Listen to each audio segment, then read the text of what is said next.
Good morning, good afternoon. How you doing, everybody? What's up? This is your Coach Renz. Welcome to Deconstructing Christianity. I'm your host, Coach Renz, and today's conversation we're going to be talking about, is there a historical Jesus or a spiritual Jesus or neither? And of course, I'm on the side of neither. I said from yesterday that we was going to have this conversation today about whether or not there's a historical Jesus, whether Jesus is real or fake. Yesterday, our conversation, if you want to go back and watch the lives from yesterday, the best bet is to go to my YouTube channel, which is Deconstructing Christianity, or you can just type in the queue of YouTube at Coach Renz, RENZ 33, and you'll be able to find yesterday's live. Yesterday's live, we talked about Genesis and the fact that Genesis is the sand that the Bible is built on, and that if Genesis is not real, Genesis is fake. If the information is incorrect in Genesis, then obviously the entirety of the Bible falls apart, because without Genesis, you cannot get to a Jesus. You cannot get to a David. You cannot get to anyone within the Bible without Genesis and claim that they are real, they are true without Genesis. And we showed on multiple accounts in the live yesterday exactly how Genesis is fake news. It's not real. That Noah, the flood, never happened. That the Genesis creation story are two different stories. That Cain could not have survived and had lineage, but they is claimed to have had lineage when you read the Bible, when you read Genesis. So Cain's story was written before the flood was known to happen, and we talked about how Abraham never existed, that Joseph never existed, so on and so forth. So if you want to catch that one, go to my YouTube page at Coach Renz 33, and you'll be able to find yesterday's live and all other preceding lives before that. So I want to thank everybody who subscribes to the channel, who shares the videos, who give gifts. Thank you. I want to say all that up front. Appreciate you. So today's conversation, and we almost got into this yesterday, but I did not. I made sure that we didn't, because we're talking about this today, is the fact that Jesus real or fake, historical or non-historical. There is one thing that does irk me. I appreciate people like a Bart Ehrman. I appreciate Bart Ehrman. But, and I believe for political reasons, for civility reasons, he stopped short of saying Jesus never existed at all. They'll say that, oh, there was a historical Jesus. There was a historical Jesus. There was a person. There was a person that, then become legendized. And that legendized person, that's who, that's the real Jesus, was a person who walked around. He was an itinerant preacher who walked around, and he taught the people in Judea, and obviously he was, against the normal teachings of the Judean people, and he was a real man. And he probably was crucified by Pontius Pilate and killed, like so many others in that time frame who claimed to be Messiah's types.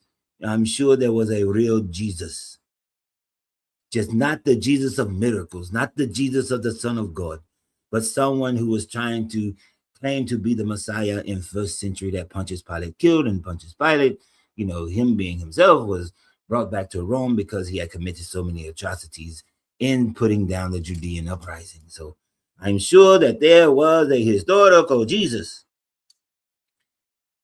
There was no freaking historical Jesus. There was not one person walking around, I'm Yeshua, and I did some of these things, and then this legend was made about me. If you actually just read, give me a second, Morning Light. If you actually just read Josephus's work, who, of course, was not even born until 34, meaning that Jesus was already so-called dead. He writes about 4 different Jesuses, 4 different Yeshuas.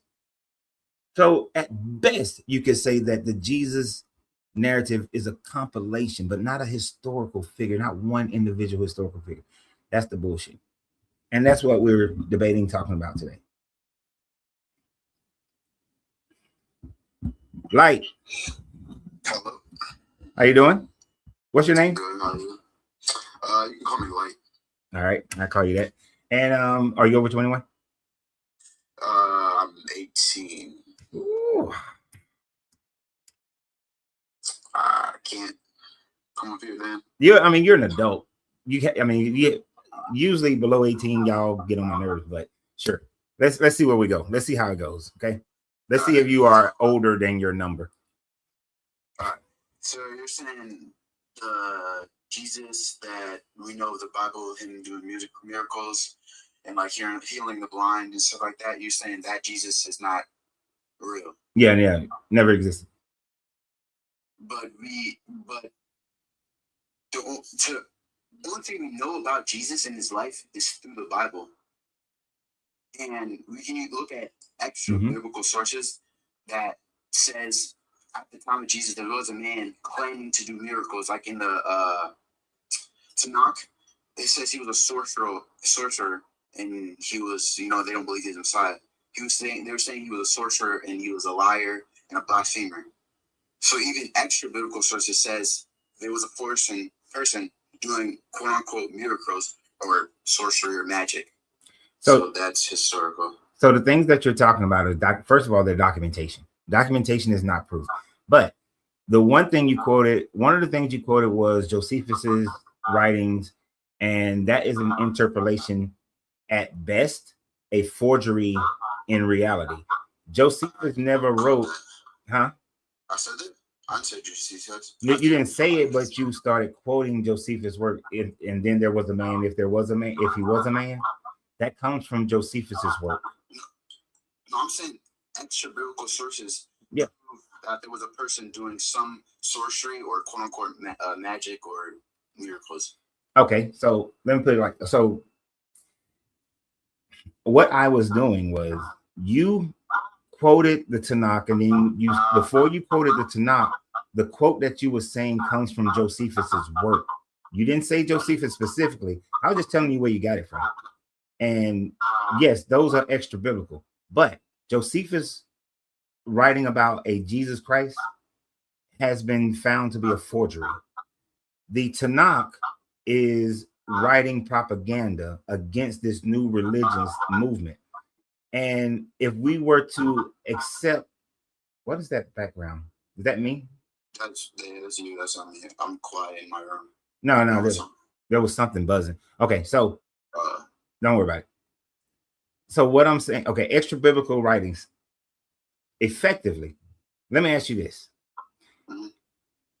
The same extra biblical writings that talks about Christians also says Vespasian healed a blind man by spitting in his eye with some mud and stepping on and healed a lame man. And what source are you using? That's Tacitus. Tacitus in the Bible, right? No, we're not talking Bible. You're talking about extra biblical sources, right? Oh, yeah, okay. So Tacitus, who was a Roman historian, who many Christians claim is proof that Jesus existed, because he talks about people who believed in Jesus. You must have your speaker on. And then, yeah, because that's just a reverb of me. Yeah, I hold on. Is it better? Talk? Yeah. Well, we'll see. But Tacitus also write that Emperor Vespasian healed a blind man, healed a lame man. So do you accept that Vespasian performed those magic tricks? Well, is there other sources that can back up that claim? Why do they have to be other sources? Because I could write something I can make a claim that someone did something in history. Is there other sources outside of that I can prove? There are other Roman historians who said that Vespasian did the same thing. That Vespasian did that through the power of Serapis. Yeah, but is there other sources? The fact that I brought up Jesus and there's other sources proving that the Gospels of him doing miracles or quote unquote magic, whatever you believe into, right? There's other sources that collaborate and agree with that source, the main source. Yes, that's what I use. Yes, there's others. Yeah, others. You're using Tacitus saying a guy did something with eyes and then he healed the blind. But is there other sources to back up that claim to make it stronger. Yeah. Right now it's just an empty claim. Yeah, Josephus, Seneca, and Vespasian himself. They all collaborate on that story. Yes. Can you give me the books? I just gave you the names of the authors. You have to go look it up yourself. But if when you research those and they all corroborate Vespasian healing these people, are you going to then believe that Vespasian healed all those people? No, I don't even know the sources, and you don't know. You have to show me to a book. I said, if you read it and it says that these people corroborate the story, would you then accept it? Yeah, if there's enough evidence and claims beyond this claim, yeah. So you'll believe that Vespasian healed some people? It depends on when he lived, what we know about him, and the reason why we believe. You know why we believe in Jesus? Because you don't believe in the Bible, right? Because most people believe in it because the Roman government took control of Christianity and forced everybody to believe in Christianity. That's why you believe in Christianity. Okay, but do you believe in prophecy? No, because Jesus never fulfilled any prophecy. Yes, he did. Name one. The prophecy he fulfilled, him on the cross, Yahweh coming down and getting pierced for our sins. Zechariah. Where is that? 12:10. Zechariah 12:10. It's a description of the Messiah in Isaiah 53. Isaiah 53 is the suffering servant is Israel. It is not Jesus. It's not Israel, according to scholarly census, and it matches up with exactly. No, the scholastic consensus has verified over and over again that is talking about Israel, because from the very beginning of that whole length of that writing, it identifies the suffering servant as Israel. And then it goes on and on. And what Christians have done is taken out just the 53 part and make that about Jesus. Okay, but the suffering servant is supposed to be a person, and I can show you in the verse. No, it does identify as a individual, but no, wait, hold on. No, let me finish. It utilizes individual language as if it's talking about a him, but the whole thing is a pluralized him representing Israel. When you read the whole thing instead of just your one part, it is Israel. This individual or Israel, what is the individual goal to do? To save Israel, right? Mm-hmm. Okay, so you're saying Israel is supposed to save Israel? No, Israel, the people. It's supposed to save itself. That Israel will be the suffering servant under the Babylonian captivity, which is when this was written, and that was fulfilled by Israel suffering under Babylon, and that they will then come out of it. And it doesn't even say that they're going to be pierced. It says they're going to be, the hand's going to be dug out. What part of Zechariah 11? You said Zechariah 11, right? And I didn't. Yeah, I didn't quote just 50 Isaiah 53. I quoted Zechariah 12:10. Okay. It says Yahweh will come down and he will pour his spirit out into David and the house of David, and he will come down and they will look on him who have they pierced, which is talking about Yahweh, because Yahweh speaking. So Yahweh will come down and get pierced. That's what we believe. Yahweh came down in flesh, getting pierced. And there's other prophecies I can bring up too. In Genesis, all the way back in Genesis, I can bring up that a prophecy of Mary and Jesus. Hold on. I could do Psalms 22 too. Another prophecy. I could just name out a couple. We can go through them.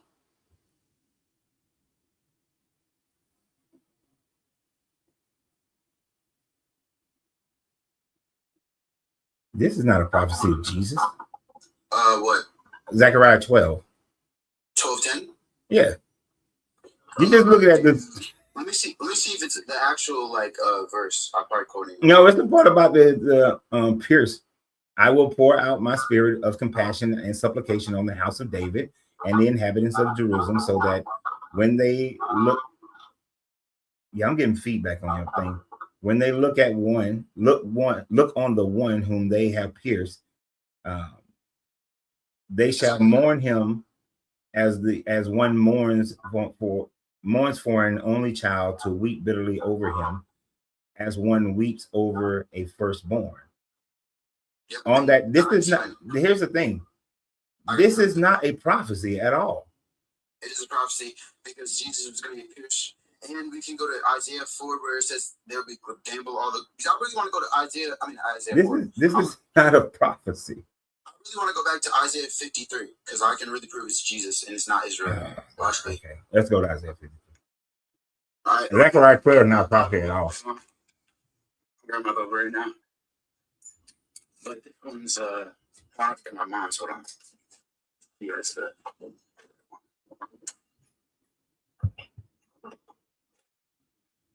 hold on. I can show you it logically cannot be Israel.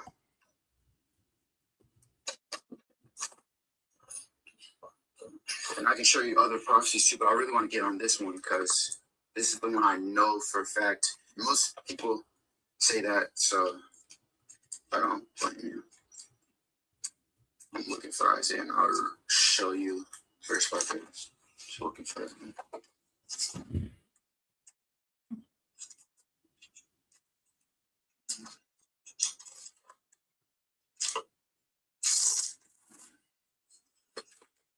Okay, where do you want to start from? I'm in Isaiah 52 and 53 right now. You said it's Israel. Can you show me where it's Israel? Okay, so in order for you to see that it is Israel, see what most Christians want to do is start at Isaiah 53, right? But that is not actually where it starts because these Isaiah scrolls are not written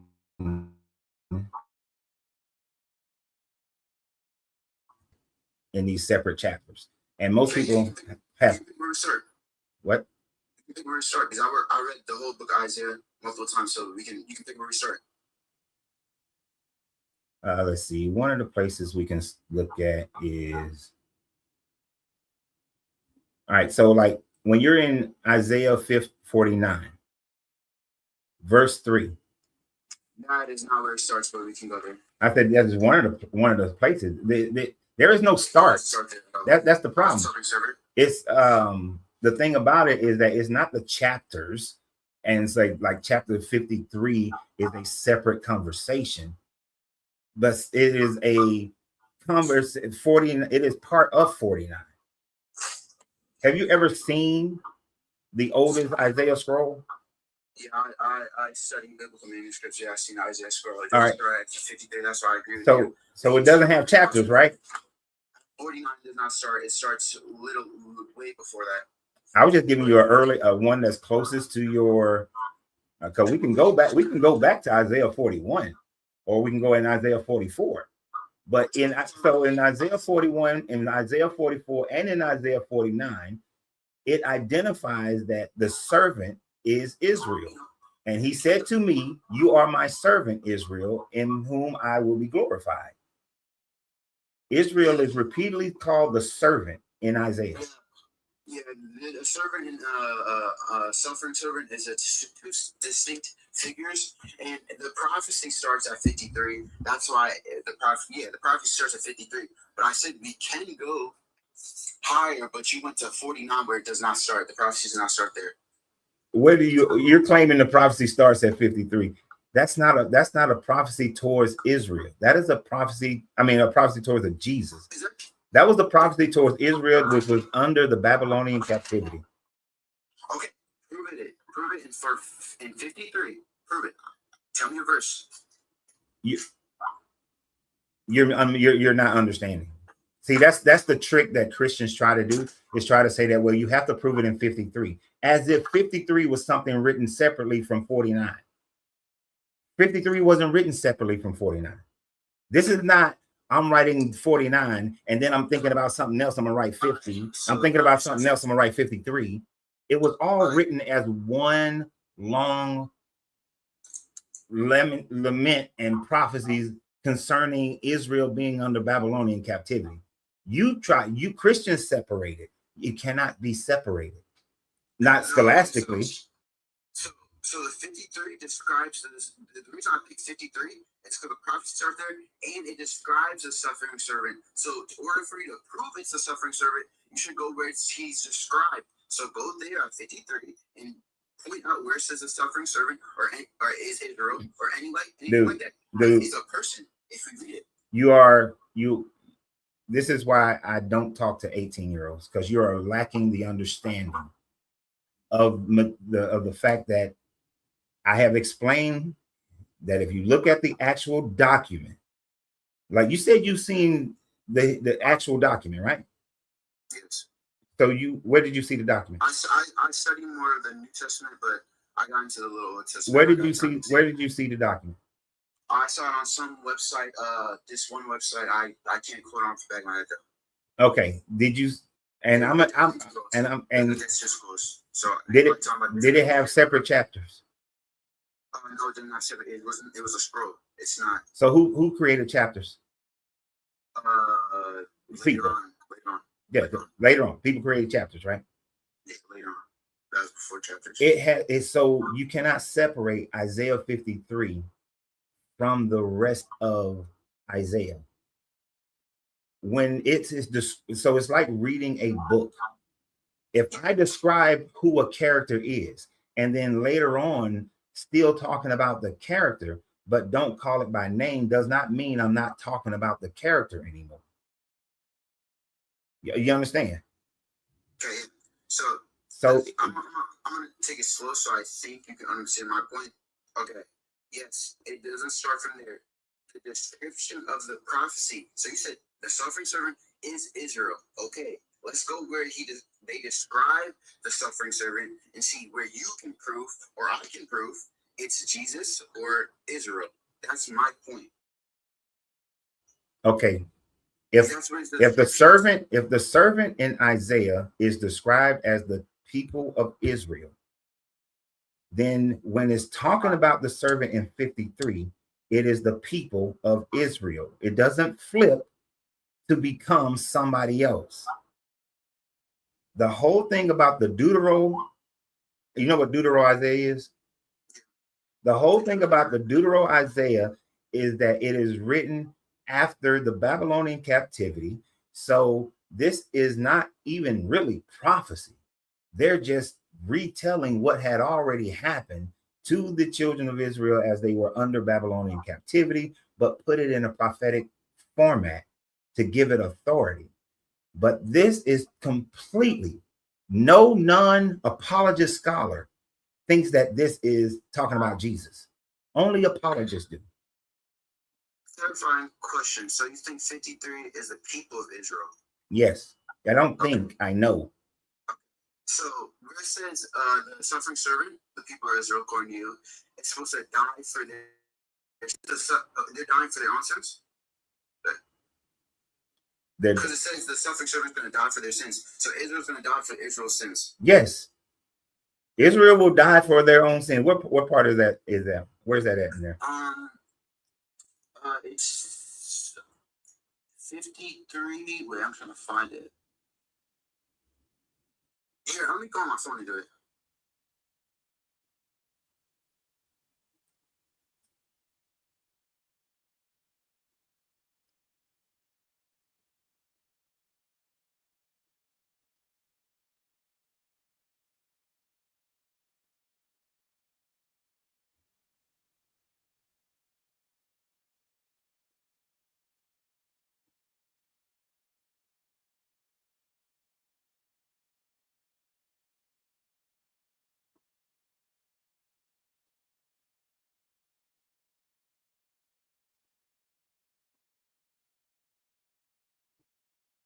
And you kind of take, he gone.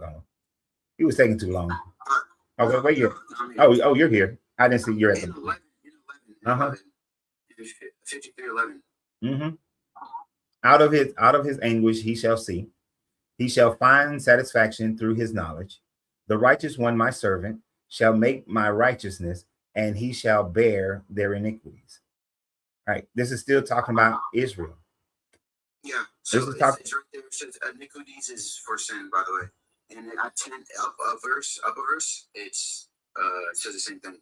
So Israel died for its sins. So when did Israel die for its sin? And when did Israel get pierced?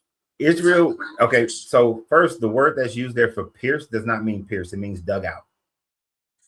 So that's the first thing. It's a mistranslation if it says pierced. It should say dug out. The other part is that, yes, Israel is suffering for its sins, and it will take on the sins of the rest of the Israelite people. So because these are people who have been brought into Babylonian captivity. Everybody is not in Babylon under this captivity. Others are in the, like a, what do you call it, a puppet regime. They're being ruled by Babylon, but they're not directly there with Babylon. So these are the Israelites who are in Babylon, suffering under the Babylonians, and they are suffering for the Israelite people, but they are still part of the people. All right. So this is the servant. The servant is Israel. So I want to go to the point where you said the word pierced in Hebrew means dug out. We can go to Bible Hub and go to the. I would never use Bible Hub. Bible Hub is written in order to support Strong's. It's a scholarly website. No, it's the Bible Hub is written in order for it to support Strong's, which is written to support King James. It is a Protestant version in order to support whatever the doctrine is of that religion. So I wouldn't use that one. What website would you use to prove that the Hebrew word pierce in Hebrew, it means dug out? Because I can show you from different ones if you don't want to do Bible. Yeah, go to Safari. Well, no, Safari's gonna be first of all, it's not Hebrew. I mean, it is Hebrew. So yeah, so Safari, yeah. My bad. I was thinking something different. Because we were talking about Jesus, I'm thinking Koine Greek. But go to Safari, use safari.org. No, first, Bible Hub, we can take that word, or we could use a different one. We can take that word and put it into a translator, and it will show you the meanings of the words, which I don't have a computer. That's what I'm saying. Bible Hub is not what you think it is. It's a scholarly website, and it will just show you what the words mean. And in their context, in everything, it will tell you what the words mean. It will not say if you want to use Bible Hub, go ahead and use Bible Hub. I just said I would never use Bible Hub. Bible Hub is a biased translator, so I don't use it. I mean, you can find the one that works. I mean, if that works for you, that works for you. But Bible Hub is, is not one that every scholar that I've researched, none of them use Bible Hub. Every time when I go onto Google Scholar and I read PhD papers, none of them use Bible Hub. They'll use Safari. They'll use the Cambridge and the Oxford, but they won't use Bible Hub. They don't use Strong's. Who doesn't use Bible Hub? Anyone writing a PhD paper that's not in a seminary school. If you're in like a religious studies, or if you're in the religious studies, which is not, the difference between a religious studies school and a seminary school, right? Not exactly. So a seminary school. Seminary school is a college that is teaching you the Bible based on a doctrine that they already agree upon. So like if you were to go to Dallas Seminary, you have to sign a document that says that no matter what you learn, you will still support whatever the doctrine of the Baptist church is. That's what seminary schools do. A Bible studies, a religious studies course is at a non-religious school that is simply teaching the facts without any doctrine, preceding it. So you understand you understand the difference? Yeah, I'm not sure. So an apologist is going to be someone that no matter what the information says, I'm still going to believe whatever the Bible says. And so there is not one non-apologetic scholar that thinks that Isaiah 53 is not talking about Israel. The servant is Israel, not the servant is Jesus.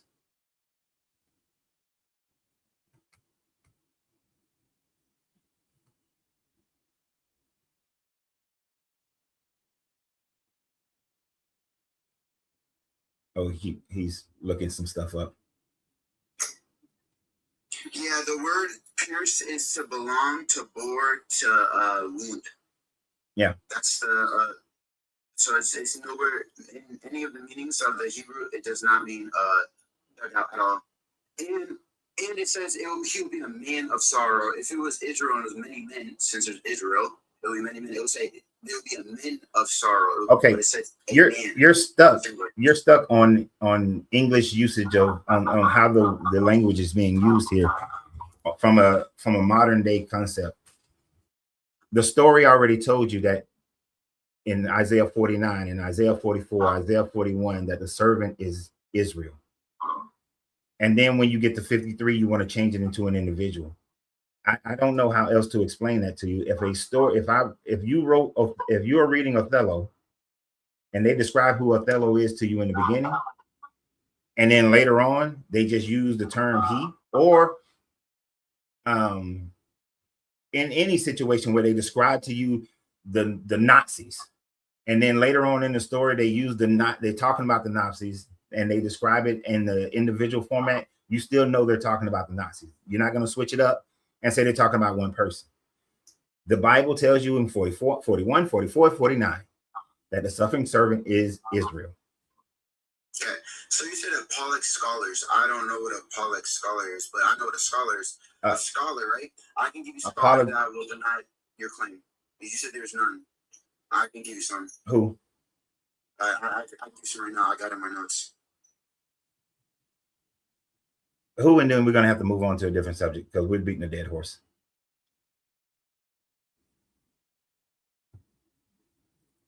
Because, I mean, they describe who the suffering servant is within their own story.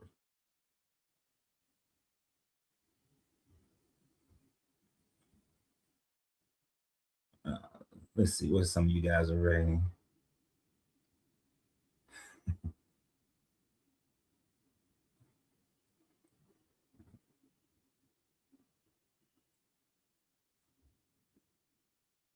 Now only Jewish myths is clearly seeking what's the truth.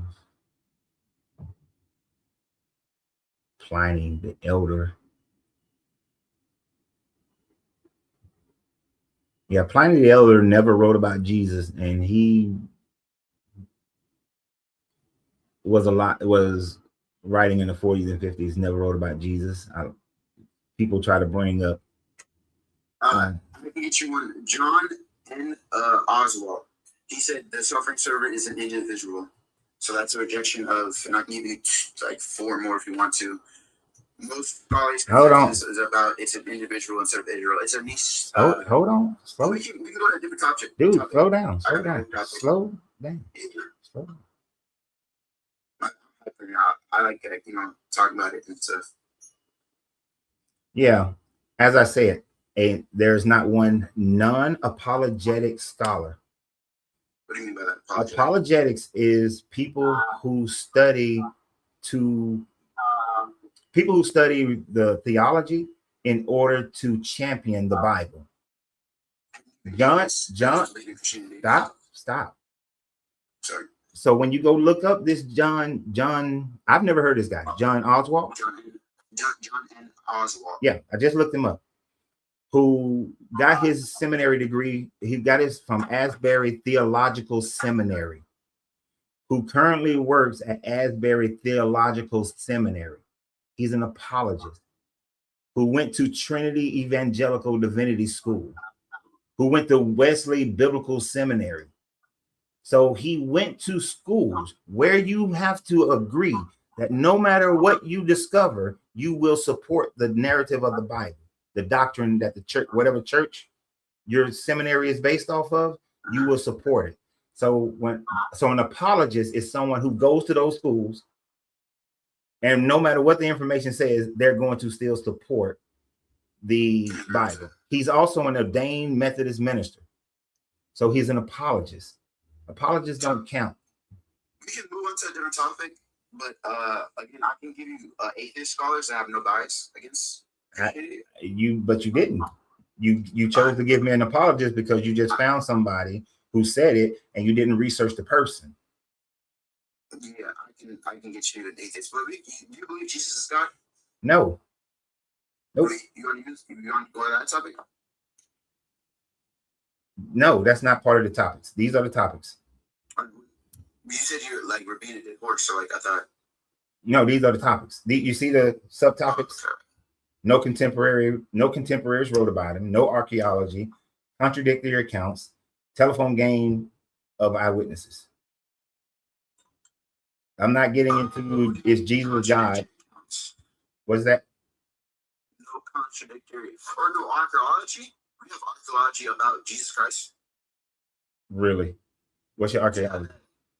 Have you heard the stone that they found that says Jesus Christ is God? What stone? Where? Look it up. There's a stone. I'll look it up real quick. Stone that says Jesus is God.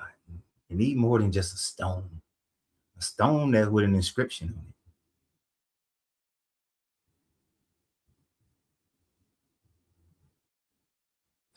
I don't even know how to put this in here. I think I know what he's talking about. I think he's talking about the floor pattern at this church in Israel, the Megiddo mosaic. I believe is what he's talking about. That's why I went ahead and put that in there. I figured that was going to come up.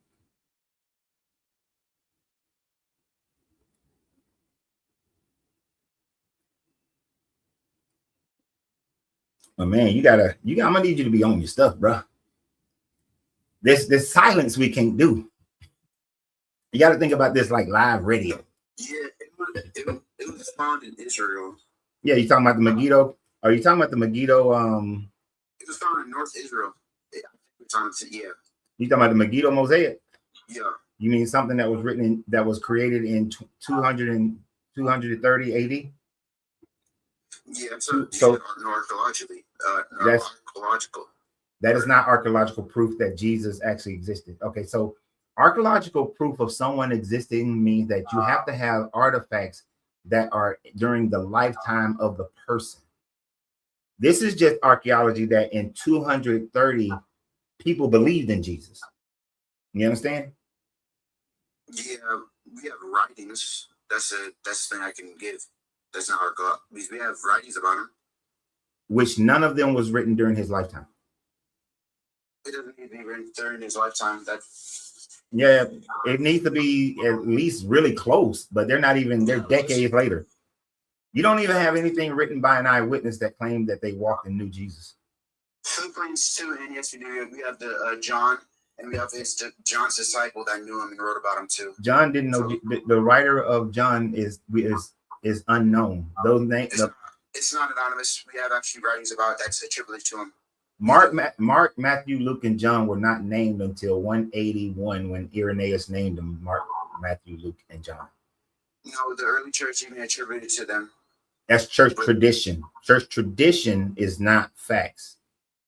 Well, if they learned from the disciples and they met them, they walked and they attributed to them, we're going to believe them because they're apostolic succession. That is also church tradition that Polycarp walked with John, and then Irenaeus learned from Polycarp, and then so on and so forth up the apostolic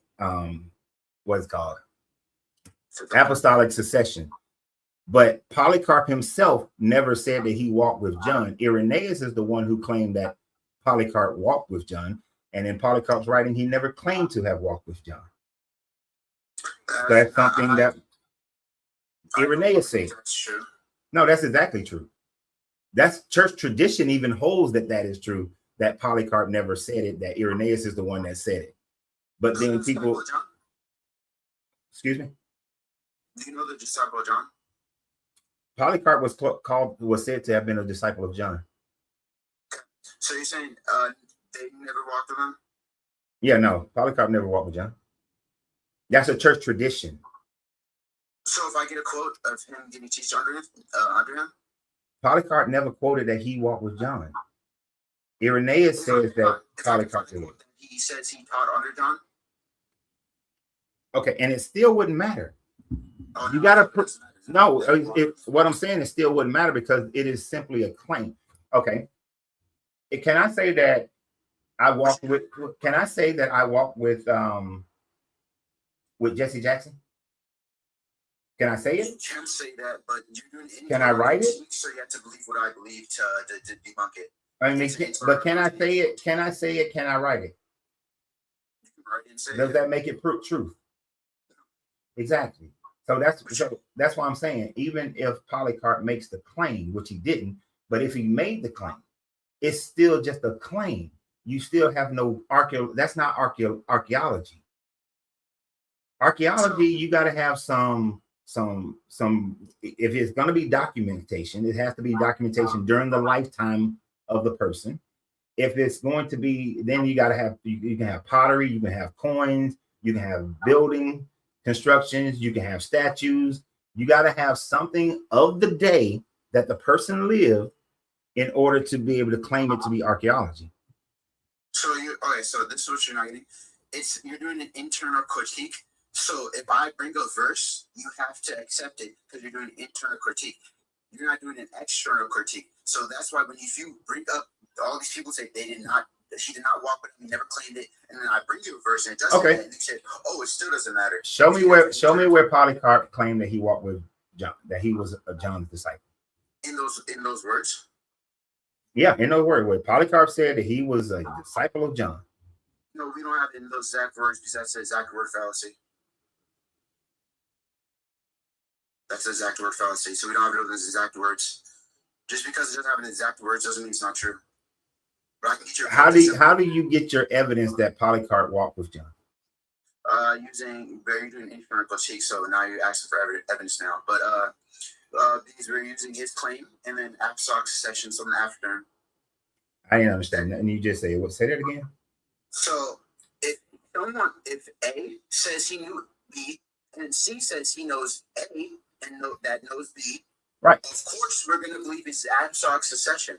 That's what I was saying, but it's all simply apostolic succession, which is just church tradition. And I explained all of that. I said Irenaeus claims that Polycarp was a disciple of John, and so then with Irenaeus being a disciple of Polycarp means that the teachings of John follows through Polycarp, goes to Irenaeus, and then follows that pathway on up. That's church tradition. That's not facts. That's claims. In the same way, then I can say, since I actually did walk with Jesse, then I walked with Martin Luther King, even though he was dead before I was born. Do you know why we say church tradition is reliable? Because you believe it. No, because if A, okay, right, agree, if A doesn't agree with B, but they agree on one thing, that would make. Like, how am I going to phrase this right so you can believe this? I'm never going to believe it. If you're looking for me to have belief, that's never going to happen. You have to be able to prove it. And that's the thing about when that's telephone game. Just because I can, since my pappy actually lived 2 doors down from Martin Luther King, the things that he tells me about Dr. King was different from the things that Jesse Jackson told me, which was different from a few other people who walked with him. So in my mind, I have a huge convoluted idea of Dr. King because I've gotten 4 different people who actually knew him, thought process on him. The only thing I do know is that the man was alive and the man protested, and he was strong about his protesting. So multiple people told you something different about a single person, you're saying? Yeah, you got different things about different persons. It's telephone game. Right. Are the statements contradictory? Yeah. Can you show me where the statements are contradictory to eyewitnesses? Oh, I was thinking about Dr. King, but as far as contradictory within the Bible, yes. About Jesus? To eyewitnesses? Well, none of them were actually eyewitnesses, but they claim to be eyewitnesses. You'll have your 4 gospels, right? And your 4 gospels are claiming. This one has written before the 4 gospels, yeah, that's true. Say that one. I was talking, so I didn't hear what you said. We have something that's before the 4 gospels, but we can, 4 gospels, yes. I mean, what you got before the 4 gospels? That's interesting. Philippians 2, but that's not about. Oh, you're talking about the writings of Paul. I mean, Paul is claiming to have met this Jesus. You know, he's pretty much copying an Euripides' play. He's copying Euripides' play about Dionysus, and he doesn't. Who? Name him. On the road to Damascus, he was had a vision, and they heard the voice, but they couldn't understand it. So a man claims that he had a vision. Plus, Peter that walked with Jesus confirmed Paul. So we have. When did Peter confirm Paul? Where? In Acts. Right. Acts, which is where the apostles. It might be not Peter exactly with the apostles. Now, I want you to think about this logically. Luke is a follower of Paul. Luke is supposedly the writer of Acts. So Luke is the one claiming that Peter affirms him. Luke is the one claiming that Paul met Peter, and Luke is the one who's claiming that Paul was knocked out of his horse and heard the delusion and had the vision. Paul never actually claimed. Paul didn't tell the story. Luke is telling the story. So you're getting secondhand account instead of getting it directly from the person themselves. Let's look historically then. So Paul, right? He died for Jesus. We know this. This is historical. Don't you believe he got? No. You believe it or not? But what does that matter? Dying for a cause don't mean shit. That don't mean that the cause is true. So you're saying everything was a lie? Paul made it up. Are you trying to say that, or I say the disciples made it up? Or somebody made it up. And people believe it. Are there people who believe that John Smith found some golden plates that talked about Jesus coming and talking to the Native Americans, and that created Mormonism? Yeah, but did they die for it? A gruesome death? What does that have to do with anything? That don't mean nothing. Because it's a lie. People have done that plenty of times. See, that's the difference, though. That's the difference. Well, one, yes, people have died knowing that it was a lie, that things were a lie. And then people have died believing that it was true, not knowing that it was a lie. The difference is they're doing a claim that's so strong that saying someone raised from the dead, all they have to do is deny that, and then they get let go. You're saying they lied about it, and they died still. And they were getting persecuted. The whole church was getting persecuted, and they're still growing. There was nothing, not like a single cult that people knew that it was a lie and it was fake, and they got killed for it or died for it. Okay, understand. The people who are believers, they don't know it's a lie. So the people at Waco, you're not old enough, but have you heard of Waco, Texas? The Branch Davidians? Okay, so you had this guy named David Koresh who was claiming that he was the return of Jesus, and he created this whole cult. And those people willingly gave up their wives, willingly died, believing in him as being Jesus' return. There are multiple stories of these types of things happening where people die. Falls Gate, Jim Jones. The people believe it to be true, regardless if the leadership knows that it's bullshit. But oftentimes, even the leadership believes it to be true. But here's the thing. David Koresh knew that he was bullshit, but he still died for it. He wouldn't at the end say, you know what, y'all right, I'm just bullshitting these people, and I took their women, took their money, and hey. But from testimonies of people who got out of it, David Koresh knew that he was lying. But he still was willing to die for it. Did that David Koresh, or that person that claimed to be Jesus or whatever, did he perform miracles? Okay, you're missing the point. You're missing the point. You're not missing the point. You're pivoting. You're trying to pivot. You talked about people believing in the lie and dying for the lie. I showed you people in modern day who still believe in the lie, know they're lying, or just believe in the lie, but not know that they're lying, and they still all die for it. Multiple occasions. False Gates, Jim Jones, David Koresh, they all died for it. So that nullifies the whole idea that, oh, these people back then would have just died for a lie or died not knowing it was a lie. Yes, people do that.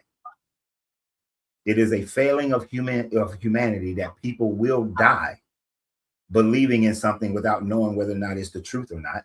And there are people who will die knowing that they lied. It's a lie. These are flip-flopping. Did they know it's a lie? I gave you both. I gave you both because, like I said, what they believe. These are comparing them to the apostles. So I want to know what they believe themselves. Do they know for a fact it was a lie and still willingly die? I said yes. David Koresh willingly died for his lie. Jim Jones willingly died for his lie. They died for their lie. One question: did the cult grow after that, or did it go down? That doesn't matter. Whether it grows or not. See, this is the thing called moving the goalpost. I showed you that your first statement, die for the lie, die not knowing it's a lie. People still did it. People still do it. Cult still grows. It doesn't matter. Now you want to move the goalpost of did the cult grow? Okay. People died. Do you believe that Islam is the truth? On my phone. Do you believe Islam is the truth? Have people died believing in Islam? You're making a point. Has people died believing in Islam? People died believing in Islam. Yes, they believe it was. I believe Islam is not true. But has it kept growing? Yes. So that is the same damn thing with Christianity. Yeah, I get your point. But so now you want to move the goalpost to how they were persecuted. Christians persecuted the shit out of Muslims. What are you talking about?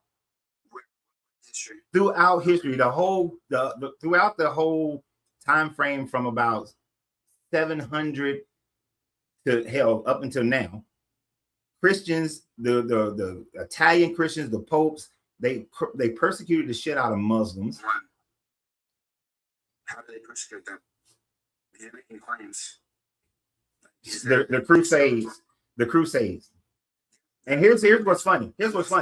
When the Christians captured the so-called Holy Land, they killed the Muslims.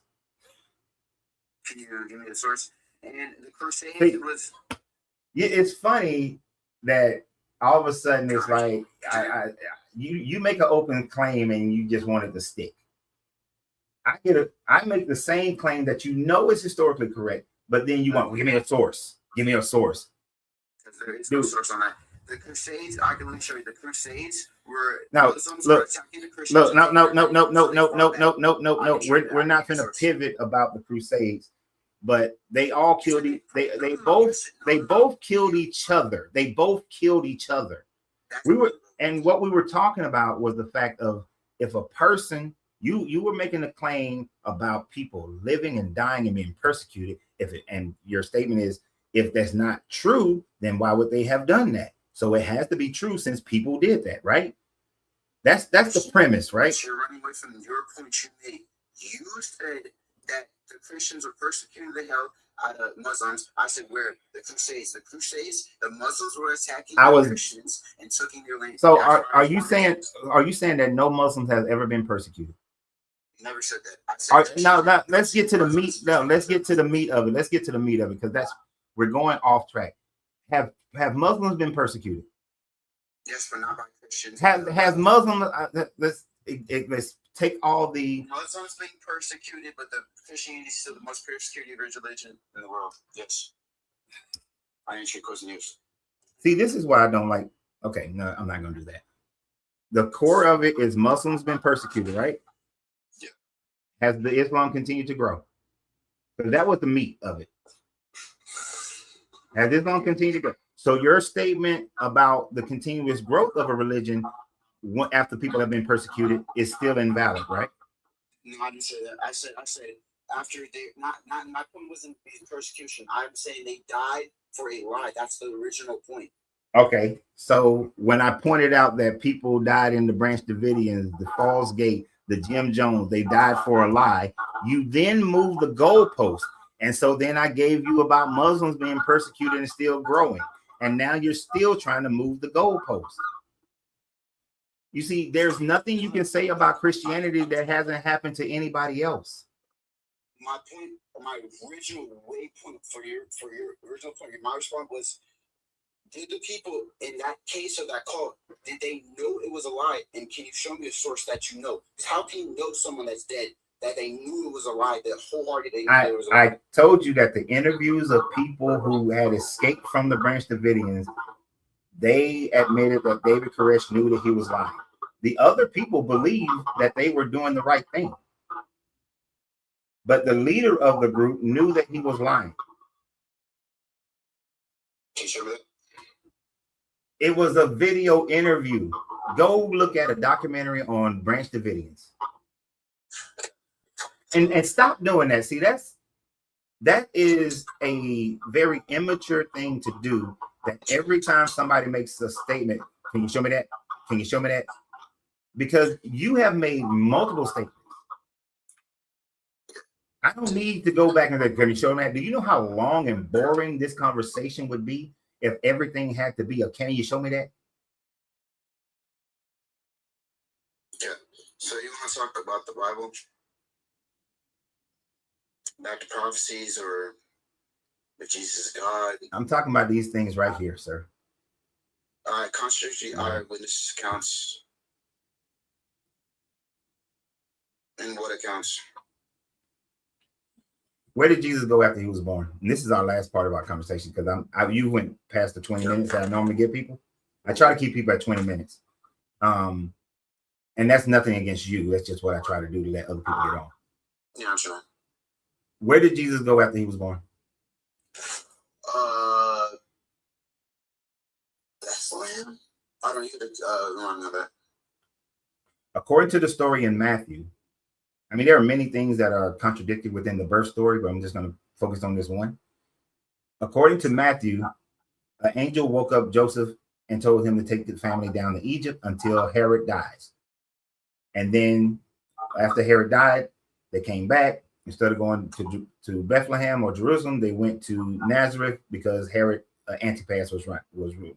I mean, Herod Archelaus was ruling Judea at the time. That's the Matthew version, right? I thought you were talking about the Luke version, but yeah. No, that's the Matthew version.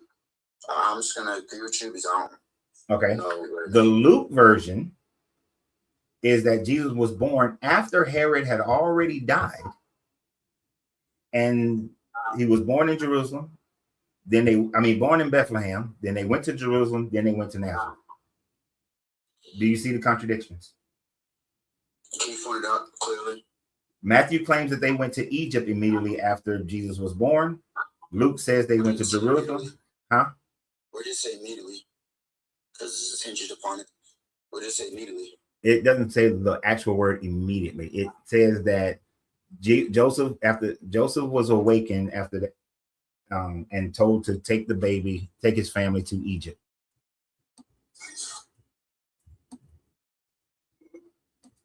And then Luke said they took the baby to where? Jerusalem, and then to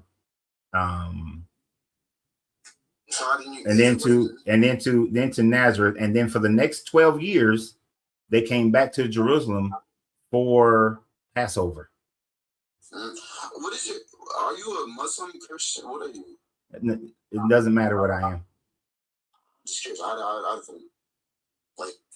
don't know your position at all. Like, if I know your worldview, I maybe could resonate with you, maybe draw conclusions. We're just looking at what the Bible says. What I think, what I am doesn't matter.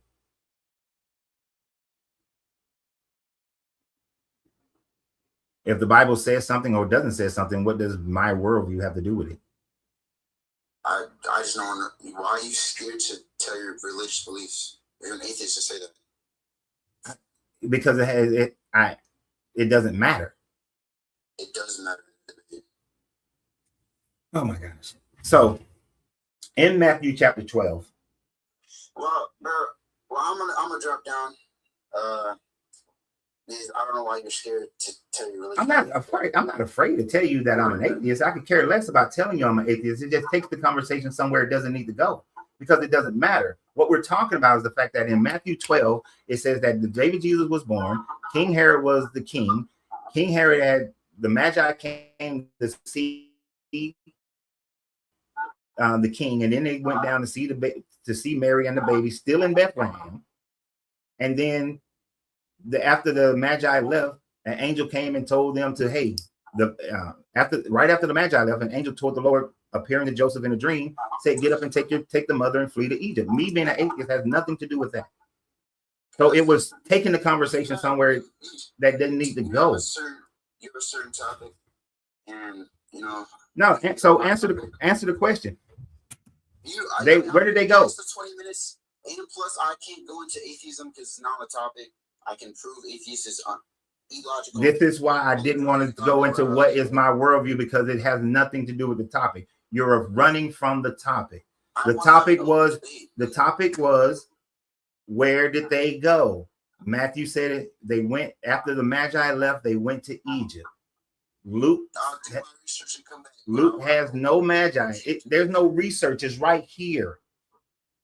I can do more research in the historical context, and context matters too, by the way. Okay. Herod is the king in Matthew. Herod is dead in Luke when Jesus is born. It's in the book. I've heard this. I heard this argument and I heard a response. I just don't remember the response. But I can come back later on. But you're an atheist. I want to talk about atheism, but it's not on the top. That's my point. Yeah, because you want to run from the fact that the Bible is filled with contradictions. I just told you I'll come back with the answer. I'm not running. I'm just going to go do research. So but you're running from. What's your problem with the morality? Like, which? See, this is. What is there about? See, you're gonna get cooked because once we go into atheism. First of all, you can't defend your beliefs. Nobody's gonna cook me. First thing. Second thing is that as far as my morality comes from my upbringing. It comes from having parents. It comes from being in a community. And morality has existed long before Christianity or any other religion. Morality has existed ever since the first people decided that they want to live together. So morality has nothing to do with religious conformity. That's subjective. You just proved morality subjective. All morality is subjective. There is no such thing as objective morality. Yes, it is. If you're grounded in God, yes. That's just a belief, but there isn't. That's objective. Your God who says kill babies, sure, okay, but that's not the. And this is why I didn't want to get into this, because that's not part of my conversation today. It's not part of my conversation today. You're forgetting that you're gonna get cooked. You're scared, but hey, have a nice day though.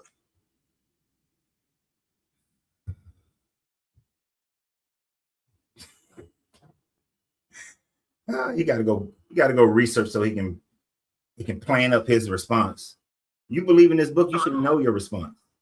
What up, Earl? Is it Earl? Did I see that right? Yes, it is. How you doing, Earl? Yes, it is. When I was young and I heard the story of my eye for the first time, It was like a light switch came on. It would seem that there would be no way for Moses to bring down out of the mountain what was already there. Okay, I'm a little lost. What you talking about? Okay, Moses brought down what, the 10 Commandments? Yeah, supposedly, yeah. Right, but my was a part of the social system. It was already there. So what I'm saying is, it's sort of an example of Moses not really existing. They just using that story and plucking out of it what they want, the way they want. No, I get you that the Moses story would have came, he would have had the Egyptian teachings, and so pulling down some of those confessions of my eye as part of the 10 Commandments, and it's just, which kind of demonstrates it being something created. And how does that reflect on? Are you saying that's how Jesus is reflected as well?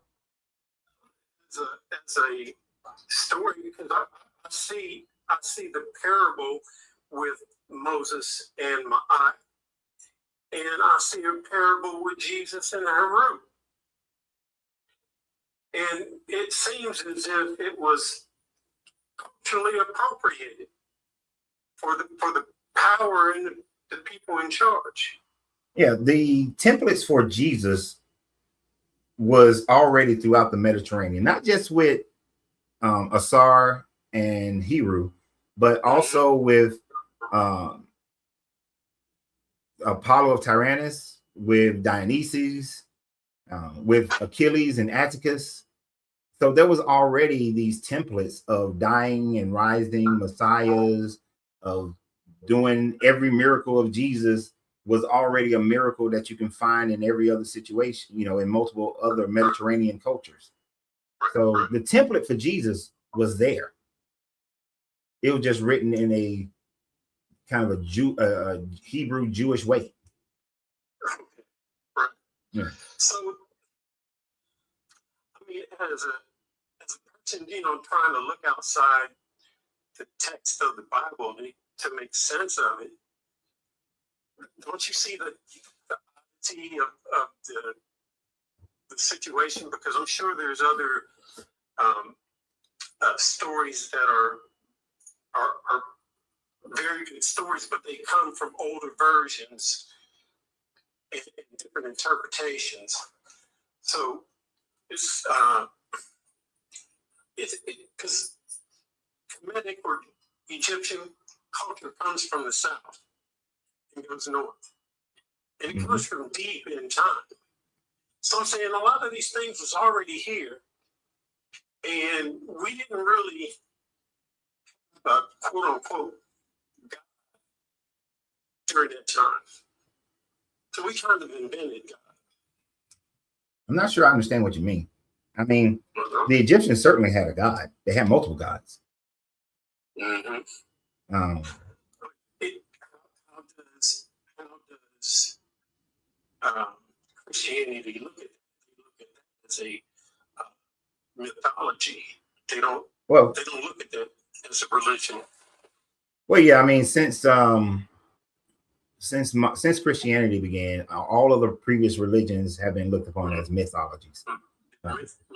Because people used to be henotheistic, where they accepted that other people's gods existed.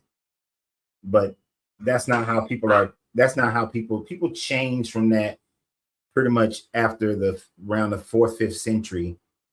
All of that went away, started going away. When the Roman government started forcing everybody to be Christian, that went away. So now everything becomes mythologies. But Christianity in itself is a mythology as well. It's filled with the same templates of the previous mythologies. Of a God creating the universe out of nothingness, of different heroes, different tragedies, tragic stories, redemption stories, you know, resurrections and all these other things. It has the same template as all the other mythologies. But because people believe it, when people are believing in something, they're not going to look at theirs as a mythology. It's going to be real to them. I guess I get that, because you know you got to get present day value out of what's being offered to you, but it's also it feels like like a hook and ladder, or you know, a chain and an anchor. It's from the outside, and it don't really feel redeeming unless you become that God that they're talking about. Well, it's not really redeeming at all if you think about it.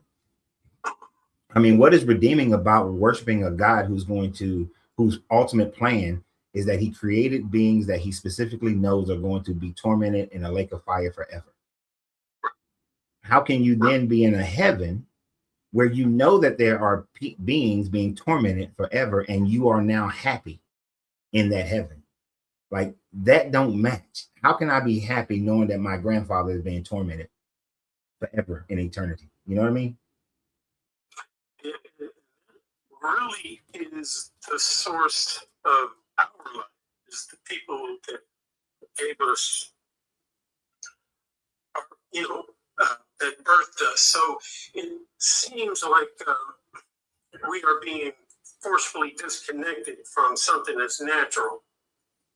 Yeah, we are. We're being disconnected from nature itself. Now, I don't view nature if I had to say that there was a God, then that God would be nature. But nature doesn't have a consciousness where it's, I need to pray to it. It's doing things in my life. If I don't do something right, then it's going to punish me, But we are disconnected from nature. And religion is part of that disconnection. Yeah, it's a lot of principles that's out there, just like gravity, right? That are universal laws, and physics and all those types of things that directly affect us, that we get disconnected from by giving up, I don't know, our salvation, our power. I don't know, giving up something of us, though.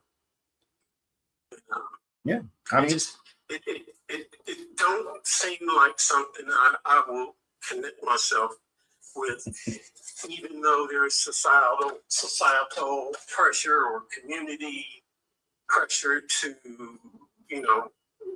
go to church. So, yeah, tough man out here, man. In the religious world, it used to be tough. And I think it's tough only if we make it tough. I just refuse to. If someone was trying to be let's say someone like, I moved here to San Antonio over a year ago. If someone was here trying to be my friend, but they were trying to pressure me into going to church, that person cannot be my friend. I would remove myself from their presence, and I would just tell them, like, look, dude, you all into church. You want me to go to church. You always talking about church. That's not for me. I don't want to be around that. And I just leave them alone. I'll just find my own little tribe. And that's hard. That's not the easiest thing to do. Well, it depends on where you are. When I was in Atlanta, it was easy. Here in San Antonio, it has not been as easy to find that tribe, because it is very Catholic around here, and because it is so cliquish and churchish around here. So it has been a little bit more difficult here in San Antonio, but I have met people who are Christian, but they don't push their Christianity. And so those are the ones that I've chosen to give my time to. I love them kind of people, man. Yeah. So it only is hard when we're trying to force. Family makes it hard. Previous friends that we had makes it hard. But sometimes you just got to give them up too. Yeah. Well, just as long as they know that I'm not in that lane, when they come around, we don't have to touch that rail. Yeah. So I mean, me and my family had to go. We had to go head to head on it, and I had to tell them. I think it was about 10 years ago. Look, I will remove me and my kids from this family if every time we together, y'all trying to push your religion. Now, we either going to be family or we just not going to be family. And, they had to have their little internal moment. And now it's just, they don't push it. And when the ones who want, now instead of saying, all right, family, let's pray, they'll say, okay, for those who want to pray, we're going to pray. For those who don't want to pray, do whatever you want to do. And my aunts, who are the matriarchs of the family now, they will only do that at time frames where, like, say we're on our family vacation and we're getting ready to leave. It's time to, depart. Everybody go back home. They will wait until it's time to depart. They won't try to do it early within the vacation. They'll wait for everybody. It's time to go. So it's like, okay, I ain't praying. So bam, me and my kids, we left. And my wife, we left. It don't mean it's not a solemn moment for you. Yeah. We all say goodbye, love you, see you next time. Boom, we out. But 10, 15 years ago, it wasn't like that. They were trying to force everybody to pray. And I told them, I said, look, we're not doing this. And if y'all going to be mad, if y'all going to be angry, and if y'all want to kick me to the curb, fine. Me and my wife will get the hell on. We ain't got to be here. Because I will remind people, family is relationships developed, not blood. if it wasn't for you being that way, I would have not run into any of your content. So I appreciate what it took to get you just to the point to educate, because you do a great job. I appreciate that. Yep. All right. Yep. All right, my brother. All right. Appreciate you, Earl. Good talking to you. All right. Bye. All right. Bye.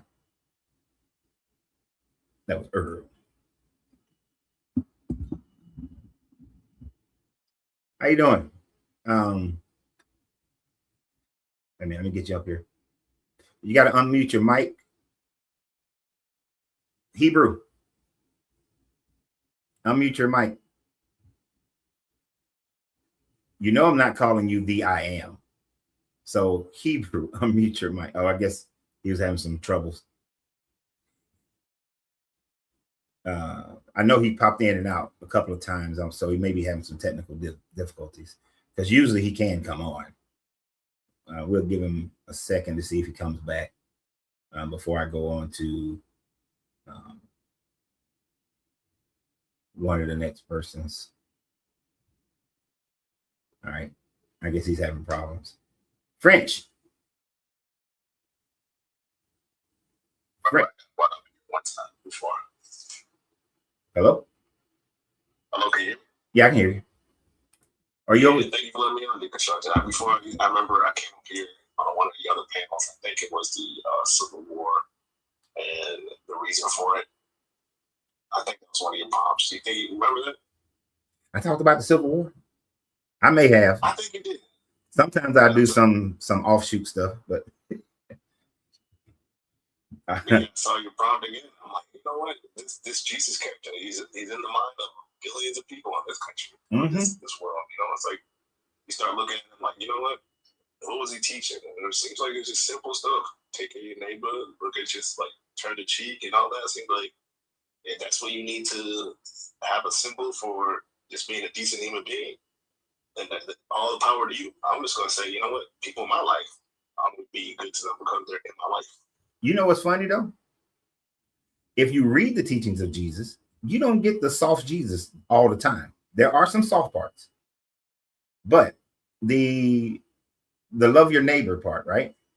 Your neighbor in first century Aramaic meant your fellow Hebrews. It didn't mean everybody else, just your fellow Israelites. That's it. But modern day teachings of Jesus, neighbor is everybody. The Jesus character said that he came to bring war between father and son, between husband and wife, between mother and daughter, between in-laws, that he came to bring violence. The Jesus went into the church and started beating the shit out of people with a whip and flipping tables. The Jesus in the Bible also took a poor pig farmer and caused that pig farmer to be poor by letting demons run his pigs off a cliff. So he's not such a nice guy as they make him out to be. Yeah, I get that. I mean, he got some, turn the other cheek, sure. But he like a regular person. I got my good days, I got my bad days. Got my shadow. Him going into the churches, I heard that he just didn't like what the officials were doing. Like he didn't like how they run that. He said, which is crazy because in the Old Testament, that's what they were supposed to be doing. Right? So what had happened was Hezekiah, once northern Israel was taken by the Assyrians, he restructured Judaism so that all worship comes to Jerusalem, because all the other temples had been destroyed in the other towns. Because during the time frame of Moses and Joshua, each city was to build their own temples. He made Jerusalem the center point only temple that you can bring your offerings. But if you in the Old Testament, it tells you that if you don't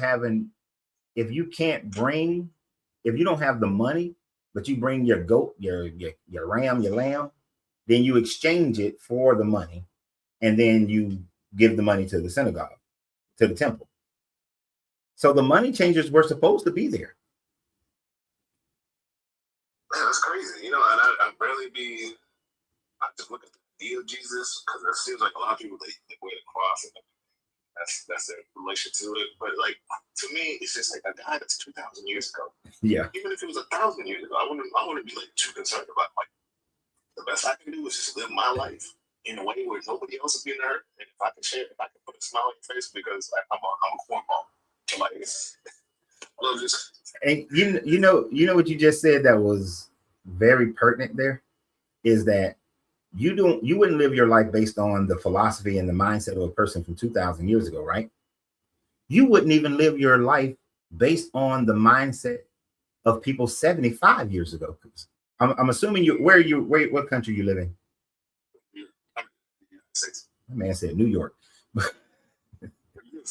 Y'all about as bad as these Texans. Y'all think y'all separate from everybody. All right. Think about the mentality of people in New York 75 years ago towards women, towards Black people, towards the Irish. What was their mentality towards those three groups of people: Black, Irish, and women? Except they're different.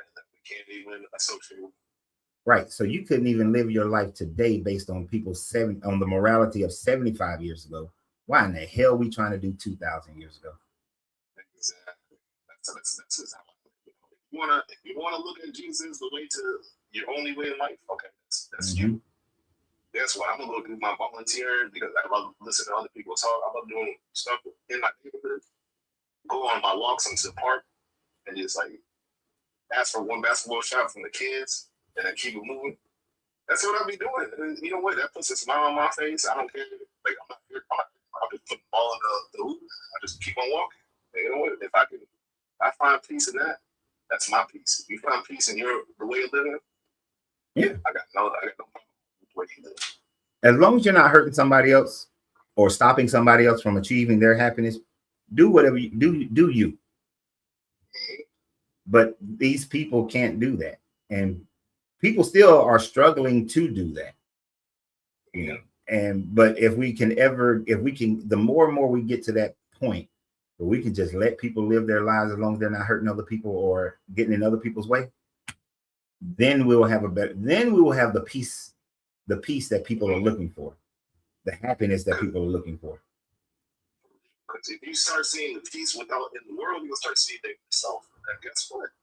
You're gonna be a better person. Like most of the time, the things that bring you peace are not stuff that hurts you. It's gonna be spending time with your family, eating with your family. Yeah. Or just even eating with yourself or saying, you know what, let me get this little stretch in. If you live that way, you're not gonna say, you know what, the way that you worship on this day and the way that you're not contributing on that day. Yeah. That's all I see it as. And that is why I've made multiple videos supporting the monks on this peace walk. Even though I'm not Buddhist, I support what they're doing because that's all they're trying to do is bring a moment of peace to people as they pass by. That's it. They ain't trying to change the world. They ain't trying to change this country. Just, hey, take a little time to have some peace within yourself. Stop running around trying to force this, force that, trying to be something that you're not. Most of these people who claim to be Christian don't want to be Christian. They really don't want to. It's just the lifestyle that was readily available. Mm-hmm. I walk down the block, I see like 6, 7 churches. Like, that's great that this is a space for you to have with your like the people that you want to worship together with. Yeah. But and he sees 6, 7 churches, especially in like the messed up neighborhood. You got 6, 7 churches surrounded by a whole bunch of poverty and crime. Yeah, you got like liquor stores and people sitting on the corner where it's like, if you got to walk by every day, Yeah. What's the point of the church? Like the church is failing at its mission. On the same block, you have a regular person that doesn't have a thing or give that man a sweet man or what's it a broom or whatever. He might do a lot more to keep the place clean than just sitting down, And that's because the mission, I said they're failing at their mission. Let me change that. They are succeeding at their mission at convincing people that the only peace is in heaven. The only happiness and joy is in heaven after you die. That's their whole mission. That's their mission, their spiritual mission. they're failing at their societal mission, if they even have one. But I don't think most of them have. I don't think there really is a societal mission in Christianity other than people trying to get to heaven to have peace. Yeah, to do anything on earth, I don't think they have a true mission beyond, I just want to get you to believe in Jesus so you can go to heaven. Because they sure hell ain't making nobody happier. Like for me, if I was a Christian, I would just say, you know what? Here's how I found peace with myself. And we're two different human beings. And if you want to share how you find your peace, then go ahead. And, you know, it's just like those conversations where we're not going to turn around and say, you're a bad person for believing the way you believe. Yeah. And we got to answer this person's question right here. His statement. He said, listing the problems, liquor stores, people standing around, not the fault of the church. I'm going to let you, what do you think about that first? And then I'm going to say what I want to say. Or did you want me to go first? I don't know. I think more like it's not the fault. Like I understand that even we got millions of people in this city, and this is like, you know, you're gonna have people that are going through a hard time. But if I go down the block every day and I see the same 6 blocks, I'm at churches, and then I see the same people that are standing around where you can easily just hand them a broom of a thing and say, you know what, just something to keep you busy for a little bit. I don't really know how to like answer that question, but it's like from my experience of walking around, it seems like there could have been more done, but you know, that's just my view from somebody walking by. I don't know the ins and outs of a church. Yeah. That well. Well, let me tell you my view of it. I've watched churches get together, show up at the zoning meetings, and disallow liquor stores to be added to their community. I've seen them disallow bars added to their community. I've seen churches who were active in the community show up at the zoning meetings, show out, and get rid of current liquor stores in their community and clubs in their community. So when the church just sits there and allows for more and more liquor stores, more and poor police. I've seen the church go repeatedly to the police department and force them to patrol the areas better, right? Not just be there, but also treat the people respectively and respectfully. So I've seen active churches actually change communities. So yeah, the church is failing its societal commitment when it keeps allowing the liquor stores and the vagrancy to be a part of their community. So, but most churches never do anything like that. They just want to sit up there and pray. Let's pray. Let's hope and pray. Let's stand there. Once or twice a year, we might walk the community and pray for people. But most of the time, they're not active. But I've seen churches who were active. And yeah, I'm going to go ahead and say it. Most of the time when I've seen that, I've only seen a couple of times in poor communities, but most of the time that has been in middle class and upper middle class communities. That's the truth. So I don't give the church a pass on whatever is going on in their community. You're supposed to be an organization that serves the people. Exactly. That's why you're tax free. Your role in the society is to say, who is the people that can find it? You offer it, you bring them into society in a way where they can feel like they're part of the society. Like, that's what going to be about that. That's how I feel. Yeah, they might not ever let me be president. Motherfuckers, they gonna get taxed. They gonna get taxed like a mother. All you churches getting taxed. Huh? Let me up here. You have a good one to construct. All right, man. You're gonna tax them. Oh, Rupert said where? Let's see. I saw it in Alpharetta, Roswell, Marietta. Saw it in Lithonia. Saw it in Tampa. Seen it in Tampa. Seen it in Charlotte. I seen it in, where was I at? Oh, when I was at Camp Lejeune. Saw it at Jacksonville, North Carolina. Yeah, I've seen it. So because the fact that you haven't seen it shows you how rare it is. All right, can you hear me? The Hebrew? Yeah, I can hear you. All right, you got your stuff right this time? I think I got it right this time. I know you kept I had- going in and out. Yeah, I had to make a correction. The last time I talked to you, I had to make a correction because I don't know if it was, I ain't gonna call it a dream, but I had some type of impression on my vision or impression, and I had to correct myself because what was dealing with me when I was in my sleep was that it's not wrong for, when we were talking about the Canaanites was commanded to be basically destroyed because of their by the God of Israel. Uh-huh. And so I found out that the Creator do give commands to destroy certain nations if they're wicked. So a lot of times people don't like the fact that the God of Israel. What makes them wicked? What made the Canaanites wicked? Yeah, I mean, I know the answer, but what makes them wicked? I mean, that was just the standard of the Most High, His law, the Hebrew Bible. Right, but what makes them wicked? Their heart towards God, their rebellious heart towards the Most High, and their disobedience. That's the whole crux of it. The command to kill the Canaanites has nothing to do with their morality. It has more to do with the fact that they don't worship Yahweh. So okay, this guy commands the genocide of anybody who doesn't worship him. Genocide or slavery of anyone who doesn't worship him.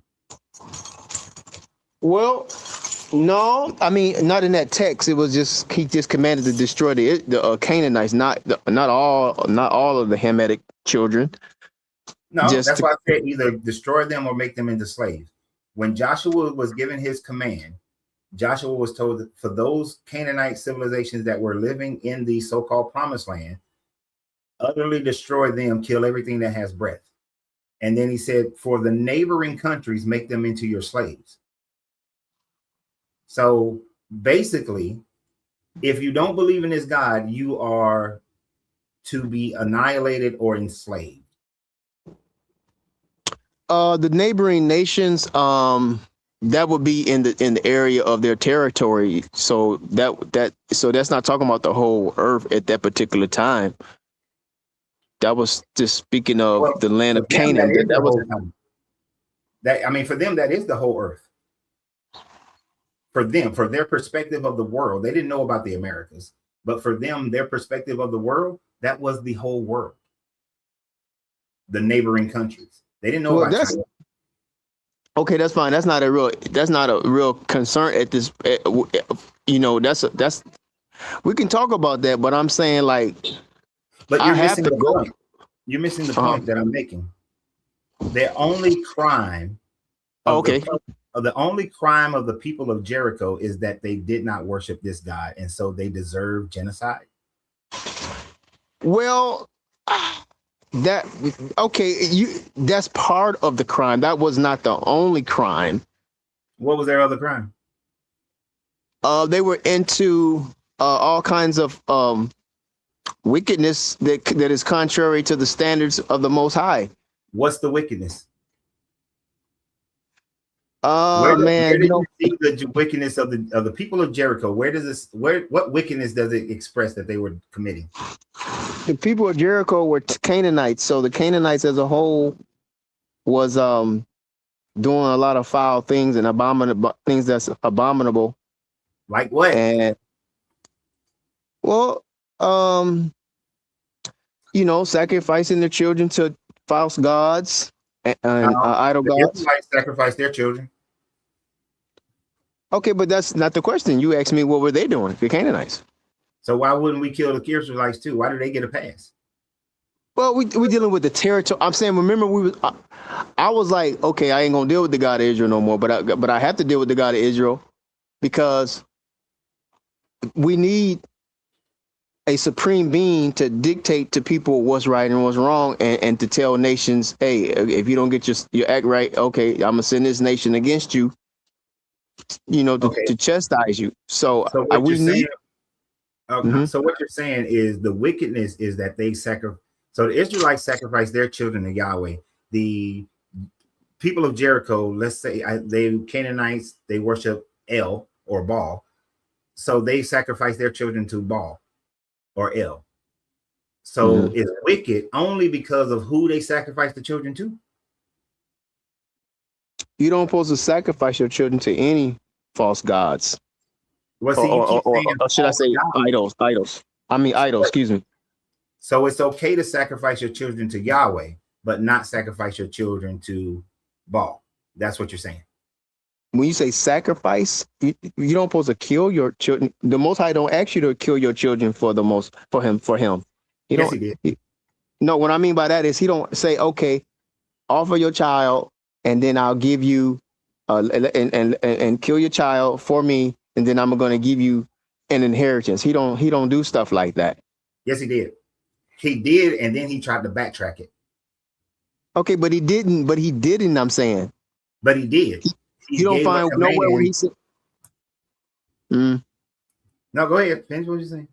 There's nowhere where anybody went through by a command from the God to say, okay, if you can't take an isolated situation where people use about Abraham and Isaac, that's an isolated situation, and he didn't kill his son, so that's not. What I'm saying this, man. I'm saying this. I know people got their own interpretations of the Hebrew Bible or the scriptures, the Holy Scriptures, right? But we cannot leave out the fact that if man is doing wrong, that's why you have police. That's why you have government. So if we got government patrolling people on a small level, how much more having a government patrolling people on a massive level or international level, right? So internationally, the Most High chose Israelites to govern and police the earth to make sure they're doing what's right. So I don't have a problem with the Most High destroying nations because they're doing wickedness. That's not wrong. They shouldn't be doing what wrong. That is completely wrong if you're a hypocrite. And okay, if you were to hold on, if you were to go to, and this is the hypocrisy, Exodus 22, verses 29 through 30, right? You shall not delay to make offerings from the fullness of your harvest and from the outflow of your presses. The firstborn of your sons shall be given to me. You shall do the same with your oxen and your sheep. 7 days it shall remain with its mother, and on the 8th day you shall give it to me. This was a clear command that the firstborn of the Israelites are to be sacrificed the same way as the oxen and the sheep and all of them are to be sacrificed, which is to kill them, right? No, that's wrong. No, that's not true right there. You misinterpreting that because they don't have to sacrifice the firstborn to become burnt offerings or nothing like that. That's not nowhere. They never done that. They never even done that like that. So Exodus 13. Exodus 13, the Lord said to Moses, this is the Lord said to Moses, consecrate to me all the firstborn, whomever is the first to open the womb among the Israelites of human beings and animals is mine. Right. And how do you sacrifice them? How do you give them to this God? You sacrifice them. No. That's not what that's talking about right there, though. See, that's a misinterpretation. No, it's not. Here's the thing. This is what happened. This God said that in Exodus 13 and Exodus 22.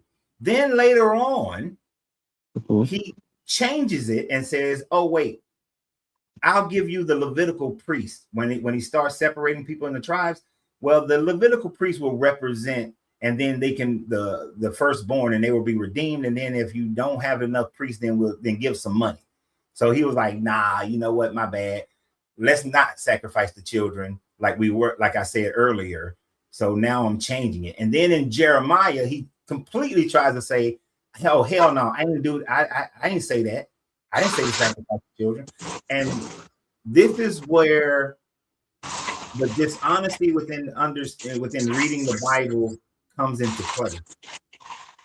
I mean, like you said, you got to sacrifice your kids.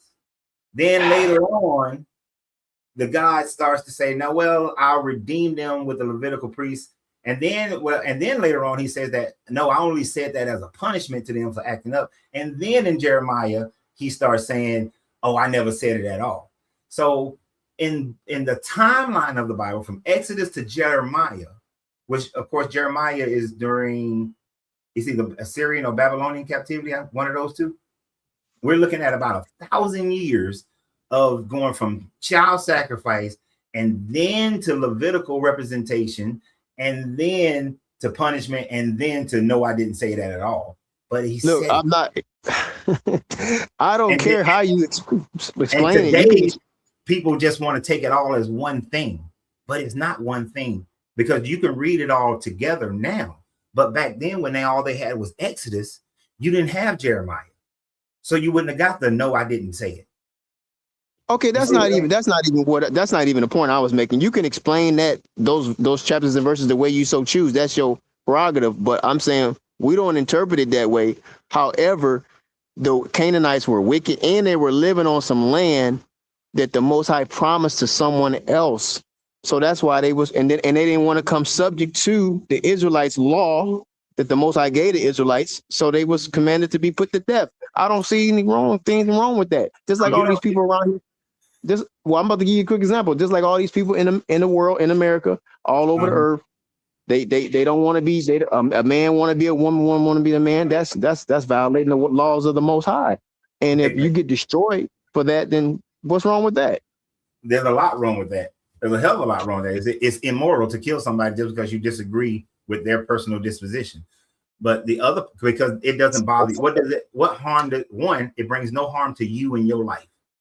Now, but the other part is, so then you're fine with American colonization that utilized divine manifestation to take land from the Native Americans.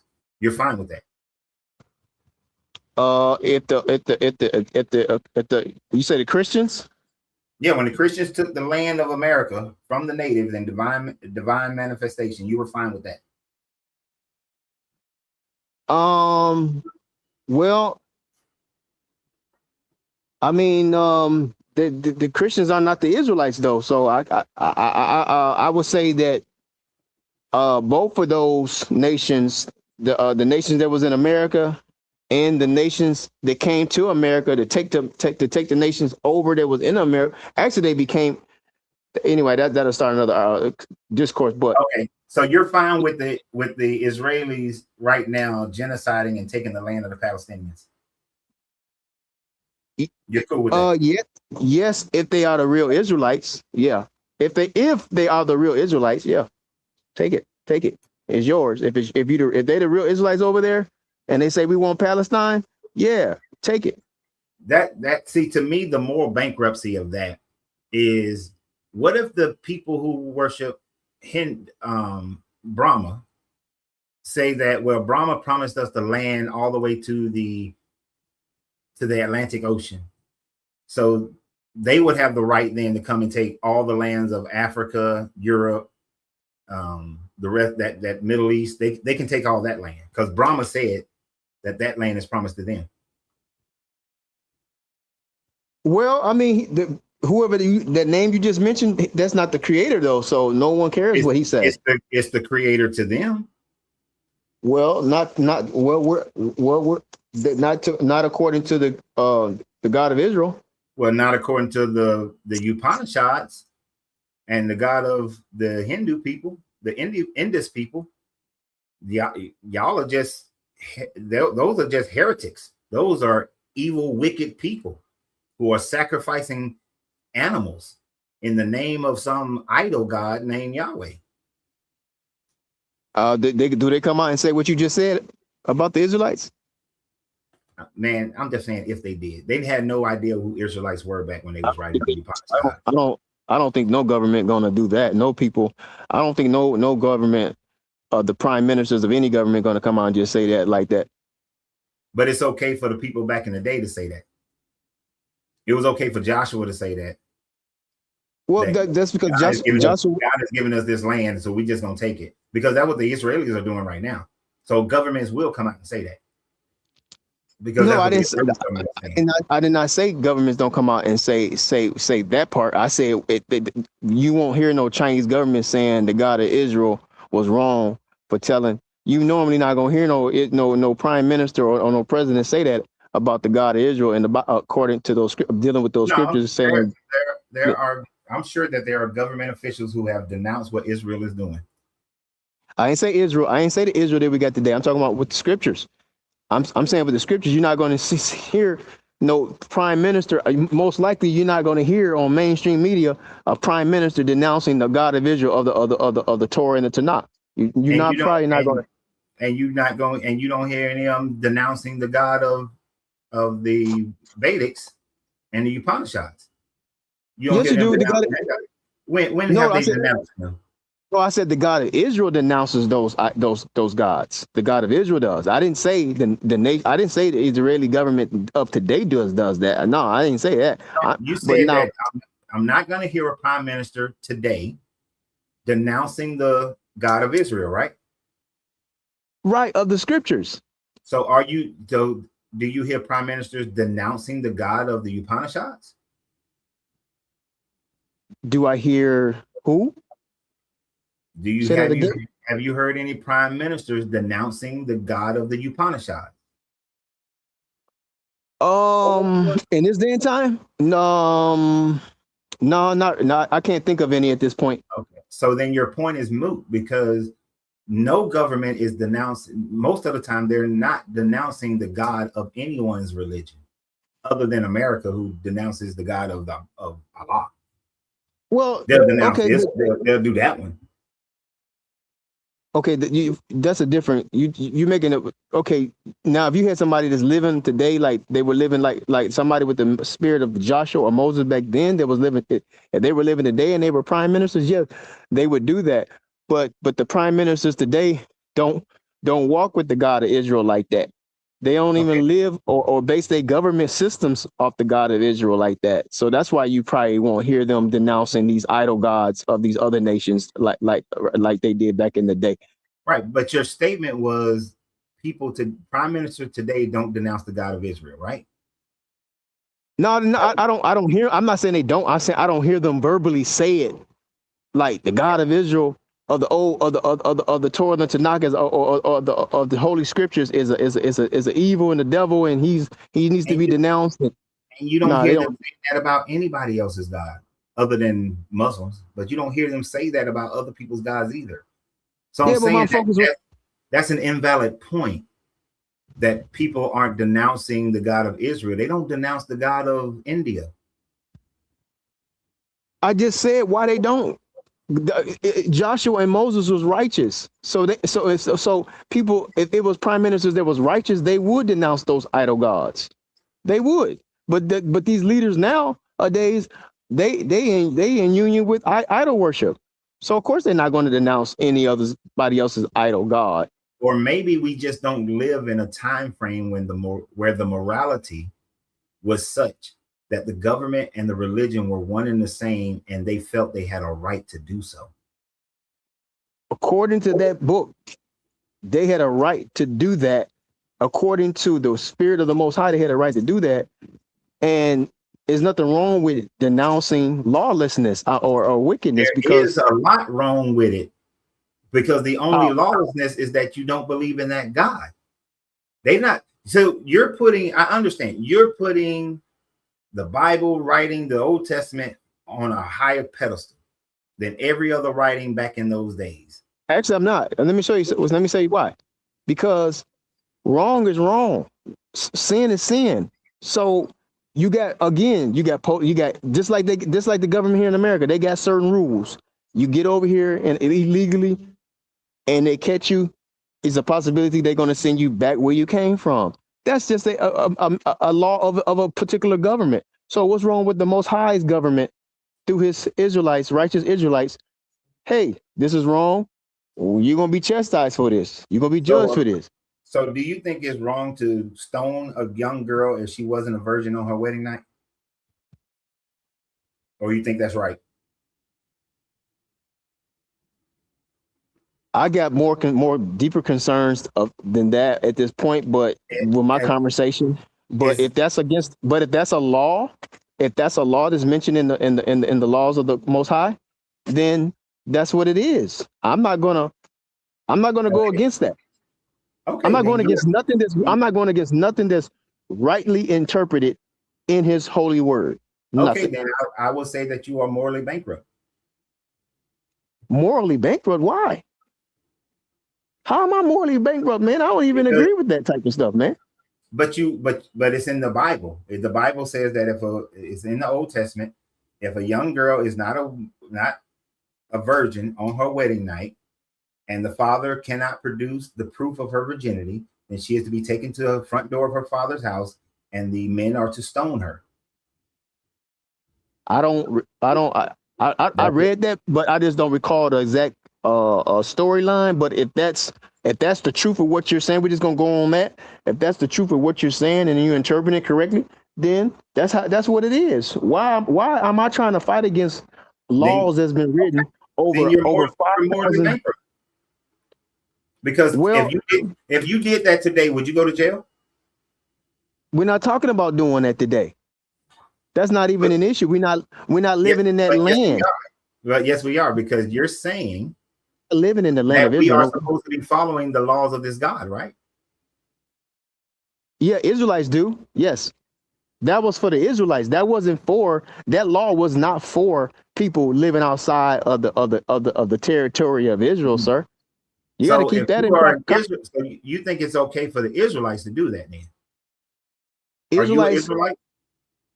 Israelites who living in, well, let me just say this: Israelites who's living in their own territory under their own government, then they got a right from the Most High. They got to do that. But right now, no people don't. There's no Israelites living in there's no prime minister who are Israelites and have jurisdiction over the land of Canaan at this point. So if the Israelis who are running Israel right now, if they can demonstrate that they descend from the Israelites and they are running Israel right now, you will be okay with them killing a girl for not being a virgin on her wedding night. You would sit here in America and be like, hey, they just abide by the law of the Most High. I would. If you could, like you just said, if everything was precise, like you were saying, and it's accurate, and that's what they're doing over there, and that's what the book says, and they're doing it by the book, and they rightly dividing those screws. I mean, they rightly interpreting what they're doing. Then yeah, why would I have a problem with it? She should not been practicing being a whore. It's a sin for women to be whores do you realize that only about 40% of women bleed the first time that they have sex? That's not even an issue, though. That's not my point. I'm saying if she's been practicing. You say that she's a whore, but only about 40% of women bleed the first time they have sex. So how is she a whore if she's having sex for the first time, but she don't bleed? Sir, that's not what you said. You trying to put some more implications in that situation. You said if she's not a virgin, that means she has been having sex, sir. That's what you said. Right. She hasn't had sex. And you said she has been having sex. No, I did not. I said that if she does not have the evidence of being a virgin, then and I explained it. The evidence of being a virgin is them putting a cloth up under her when the first time she has sex. And if she does not bleed, then she is considered not a virgin. No, that's not true. That's not the law right there. That's not true. That's exactly what it says. Well, okay, that's fine. I ain't gonna go there because I know that's not the law. According to my understanding, that's not what that's saying. You can't just kill a girl just because she didn't bleed. She got to actually have been participating in whoredom, sir. I know what the scriptures say on that. I just don't know I ain't read that in a while, but you just can't kill innocent people. And that's the law of the Most High. You can't just kill innocent people in your nation like that. You got to have proof, evidence, confirmation. Okay, So so no, I don't do stuff like. But like adultery. hold on. No, I'm gonna find this. I mean, you can have that. I'm just saying that. Okay, No, just like in you America, there's laws and rules. You just can't just go murdering people in America and hold think on. you're going to get away with it. Hold on. Okay. I- Here is You can Deuteronomy. have that. You Deuteronomy. can have that. I ain't Deuteronomy got nothing else to say. 22:13. Suppose a man marries a woman after going into her, dislikes her, and makes up charges against her, slandering her by saying, I married this woman, but when I lay with her, I did not find evidence of her virginity. The father of the young woman and her mother shall then submit the evidence of the woman's virginity to the elders of the city at the gates. The father of the young woman shall say to the elders, I gave my daughter in marriage to this man, but he dislikes her, and now he has made up charges against her, saying, I did not find your daughter's virginity. But here's the evidence of my daughter's virginity. Then they shall spread out the cloth before the elders of the town. The elders of the town shall take the man and punish him. They shall fine him 100 shekels of silver, which they shall give to the young woman's father, because he has slandered a virgin of Israel. She shall remain his wife and shall not be permitted to divorce her as long as he lives. If, however, the charges is true and that the evidence of the young woman's virginity is not found, and they shall bring the young woman out to the entrance of the father's house, and the men of the town shall stone her to death because she committed disgraceful act in Israel by prostituting herself in her father's house. So you shall purge this evil from your midst. Now, the evidence of her virginity is whether or not she bled on that cloth, the linen that they spread out. That is the evidence, and whether or not she bled. So Israelites had this belief back in the Deuteronomy time frame that women bleed when they have sex for the first time. This is why they put the cloth under them. So that whole statement that it's not a narrative, it's accounting what to do in certain situations of the law, and it's Deuteronomy, which means second law. So because if she bleeds or don't bleed, that is the determination of her virginity. Not caught her prostituting, having sex with other men. That's Okay, not well, the that's I hear you. That's your interpretation. It's got to be not just that. It has to be proven that she's been acting as a prostitute. The only proof is the cloth. The cloth under her. I just read it. And the only evidence that's presented is whether or not she has bled on this cloth or not. That's the only proof. If you keep reading it, you already read it. It says something about she practiced being a prostitute. She was being a prostitute, dude. So that means you are just. Do you not under? I'm keeping it in its proper context. That's what I'm doing. No, you're not, because you're not doing reading comprehension. It clearly says that the evidence. What is the evidence of her virginity? Okay, but keep reading. You can't just take that one scripture and think you're going to interpret that whole chapter or all those verses out of just that one scripture. Keep reading it. That also tells you about her being a prostitute. No, I read that part about, and so you can't separate it that. It is only said that she is a prostitute if the evidence is not present on the cloth. That's not what the verse didn't say it like that. That's what you're saying. Oh my gosh! Read the verse. Go ahead, read it. Read it. Are you serious? I'm very patient when it comes to this. Go ahead and read it. The father of the young woman and her mother shall then submit the evidence of the young woman's virginity to the elders at the gate. Now, here's the evidence. The father of the young woman shall say to the elders, I gave my daughter in marriage to this man, but he did not like her and has made up charges against her. I did not find evidence of your daughter's virginity. But here is the evidence of my daughter's virginity. Then they shall spread out the cloth before the elders of the town. The elders of the town shall take the man and punish him. So the evidence is the cloth. Keep reading, Whatever sir. is or is not on the cloth is the only determining evidence of whether or not this girl is a virgin or not. And it's assumed that if there is no evidence on the cloth, then she was prostituting herself. It is no other evidence of her prostitution other than this cloth. If that's your interpretation, then that's fine. That's not even an issue with me. The point is, the Most High got rules, and if you break those rules, then there's judgments, there's consequences, and I don't got a problem with that. We got consequences. And the reason why I brought up that only 40% of women bleed is the fact that that is the most ineffective way to tell if a girl is a virgin or not. Well, That's the most ineffective way. Well, how do you know most women don't bleed if they're virgin when they have intercourse, when they first have intercourse? How do you know that?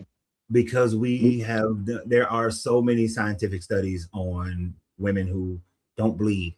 That's why the number is at 40%, because of the studies that were done about whether or not a woman bleeds on her when she first time has sex. Hell, I know a girl whose hymen did not break until she gave birth to her child. Now, it's an embarrassing reason why I know that, because her man's peen was so damn small that her hymen never broke until she had her baby. And they were married. How long were them jokers married? They was married like 4 years, 3 or 4 years before they had a baby. So they had sex for 3 to 4 years of marriage. And they had sex before marriage, but they had sex for 3 to 4 years before legal marriage. And her hymen never broke because he had a little bit of peen. Okay, again, that's not an issue with me at this point, because the scriptures is right, whether we like them or not. Okay. I mean, when I say scriptures, I'm not talking about the New Testament. I'm saying the so-called Old Testament. We're in the Old Testament. Yeah, okay. So that's everything in there is right and perfect. Whether people understand it or interpret it correctly, that's going to be the deciding factor. What that's going to cause people to either want to go with it or don't go with it. But that can be one of the deciding factors. Excuse me. So what I'm saying is that the Most High have rules. If you break those rules, you deserve to be judged and punished for it. That's just how life is. That's how all governments are. Okay, well, I'm glad that I would never live up under a government that is ruled by the Bible, because if I lived up under that government, I would find that government to be morally bankrupt. Because we have enough scientific information today to know that this guy does not know what the hell he's talking about when it comes to biology. We know he doesn't know much about the animal. He misses out things in the animal kingdom, and he's a genocidal maniac, and he endorses slavery. So you can have that God. If you want to follow that God, go ahead. But every nation, when you say endorses slavery, so you mean to tell me you think this is wrong? I'm glad you mentioned that for some reason. I don't know what so say you a king of a nation or a prince. The Most High is king. You the prince, right? He put you over to rule over his people in righteousness, right? But then you have people wanting to come into y'all's jurisdiction, y'all country, right? So you mean to tell me you're gonna allow people to come into your country? I think, I ain't know, because if you come into somebody else's country, you're gonna be serving that country. It's not your country, so you're gonna serve in that country. Serve the country how? As a slave? You can call it slavery, but you're gonna be like a second or third class citizen. We definitely not gonna make you superior over the indigenous, the people of that nation, of that family line. Why would they want to do that? That makes sense. So you can't go to China and think you're gonna rise above the Chinese people that originally are from that are of those people. They're not gonna let you do that, regardless of how powerful you are or think you are. Only way they'll let you rise above them is if that would be only way. It's only one way, and that's by the hand of the Most High. Other than that, they're not going to allow that to happen. Do you live outside your household? So who's the richest man in America right now? Oh no, man. Yes, you do. I don't keep up with stuff like that. I promise you, I don't. He's the richest man in the world. Who's the richest man in the world right now? I don't know. I promise you, I don't know. Elon Musk. Okay, I'll go with that. Where does Elon Musk live? I don't know. In America. I don't know. Okay. In America. Where's Elon Musk from? But really, can you say he live in America if he's the Where richest man is- in the world? He got where plenty is of he? houses. No, he lives in America. His primary state of residence is in America. Okay. And- if you want to go on that, and he's from South Africa. right. So what? Okay. So what you saying to a me? foreigner came into America and is richer than anyone else in America.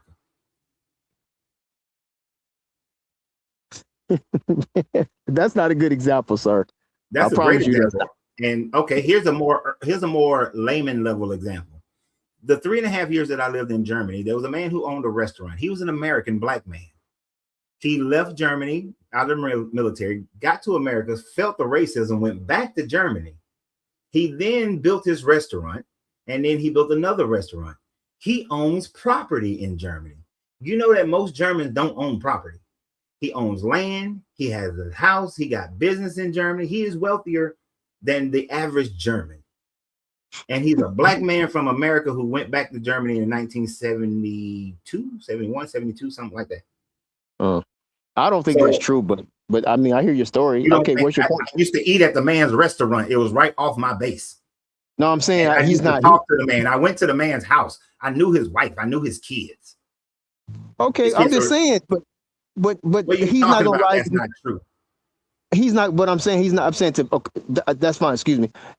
I'm saying, but the Germans that rule that government, they're not going to allow him, unless it's by the Most High power. That's the only way. They're not going to allow him to rise above the leadership of that nation. It's not going to happen. There's only one way that can happen. There's got to be a divine, the Most High intervention at that. You know what? I can't. You believe in this Bible. You think you have this worldview that history has not demonstrated to be true, for one, but you have a worldview that is dedicated to the moral bankruptcy of this Bible, and there are so many opportunities that can be demonstrated where it's wrong. Your thought process is wrong as hell, but you're stuck on it. You're stuck on it. Let me ask you a legitimate question then, because you said my processes and morally bankrupted, my mental processes are wrong. So you trying to tell me you have a problem with the 10 Commandments when you seeing young men and young women killing up each other for no reason? I mean, it's not a justified reason. It don't be for self-defense a lot of the times. So you trying to tell me that if all nations on earth obeyed the 10 Commandments of the Most High, you don't think the earth would be better off? How you gonna just degrade the commandments of God, like the Most High, the commandments of the Most High, like that? When that's the problem in America, all this murder, just murder. You done? So I'm just saying it's murder. So you got a problem against thou shalt not murder? You're focusing on one commandment, and this commandment that I agree on. I don't think that people should murder other people, but one of the things you don't understand is that the commandment not to murder only applies to the Israelites, not to murder one another. It has nothing to do with murdering people outside of being an Israelite, because like you said, the 10 Commandments are only for the Israelites, right? So murdering other Israelites is wrong. Murdering someone who is not an Israelite is not wrong. No, that's not true. I didn't say that. That's not true either. That statement's not true, because if you murder somebody that you don't supposed to be murdering, that's still wrong. Who are the laws? About 20 minutes ago, you said the laws in the Old Testament are for the Israelites, right? Are you trying to pull back on them that the laws for the 10 Commandments are are not for the Israelites? No, I'm saying the laws was given to the Israelites, but then the Israelites supposed to give it to the nations. So killing a girl who's not a virgin, then supposedly was given to the nations. But you said if that's under the Israelites, that's fine. You're backtracking, my guy. You're double talking, rather. No, I'm not backtracking. I'm saying that are the laws for the Israelites, or is they for everybody?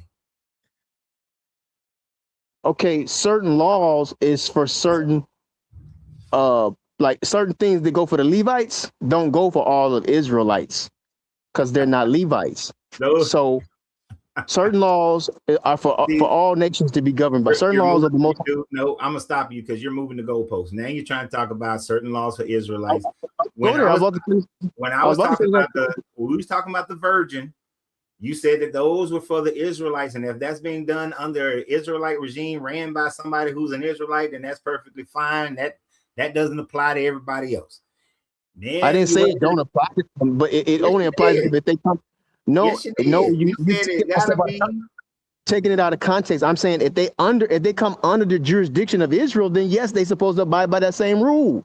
But if they're not under the jurisdiction of Israel, right? So if I'm not under the jurisdiction of the Israels, then I don't have to pay attention to the 10 Commandments.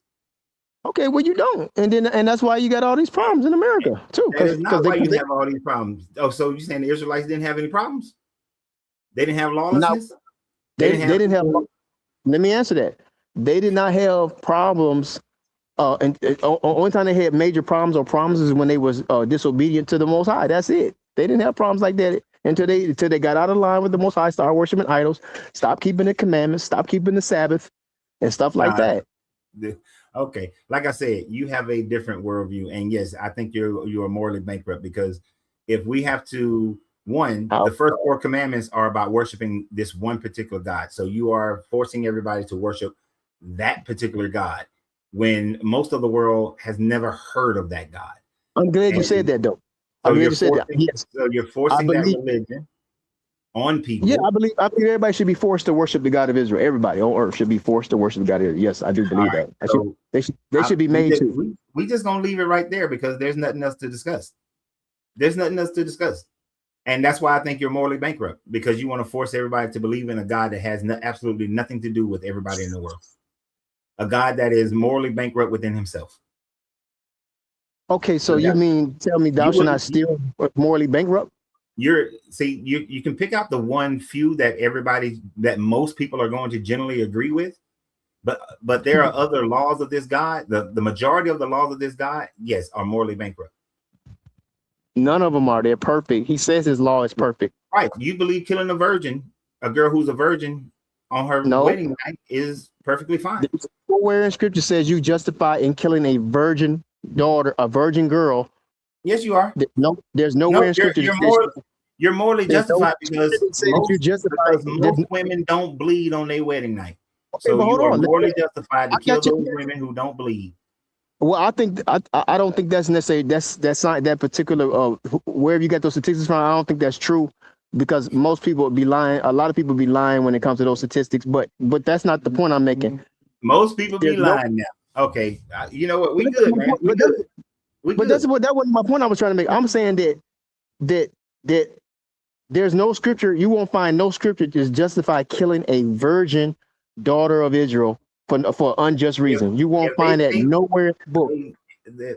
The fact of the matter is, critical thinking is also something that you're lacking, because if a girl, the measurement of whether a girl is a virgin or not is strictly based on whether she bleeds on her wedding night. That is unsigned. That goes against biology. But that's where you're wrong. You're not looking at the whole paradigm of the book of you got to take in the whole consideration of the book of Deuteronomy and Leviticus and the other books. You cannot just kill a woman just because you don't see any blood. If that's the case, I'm saying let me say no, it does not say that.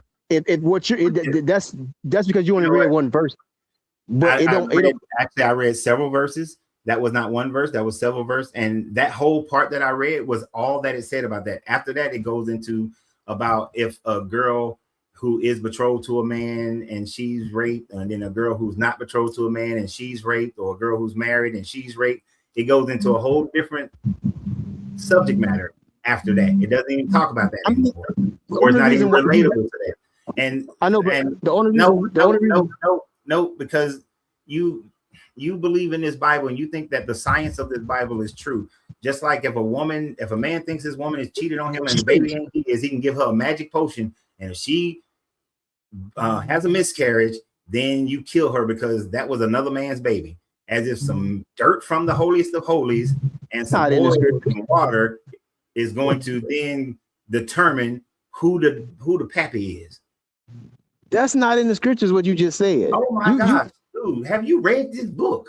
Man, listen, I guarantee you, first of all, if you're not an Israelite, you're never going to understand that book like you're supposed to, because you're not an Israelite. Here we go with that bullshit. You're being taught it by a righteous Israelite who know what they're talking about, right? Here we go with that. You can't understand it unless you sound like the Christians who say that you can't understand it unless you have the Holy Spirit. Well, you can't. Well, I mean, I understand what they're saying, but you got to have the Holy Spirit before you. So I can't understand it unless I got to have the Holy Spirit, but I got to believe it before I get the Holy Spirit. Okay, but how come you can even ask the Israelis and the Jewish people?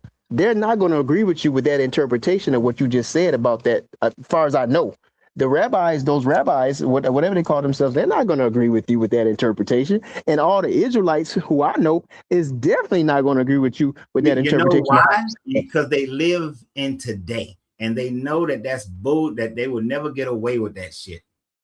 No, that ain't why. Today.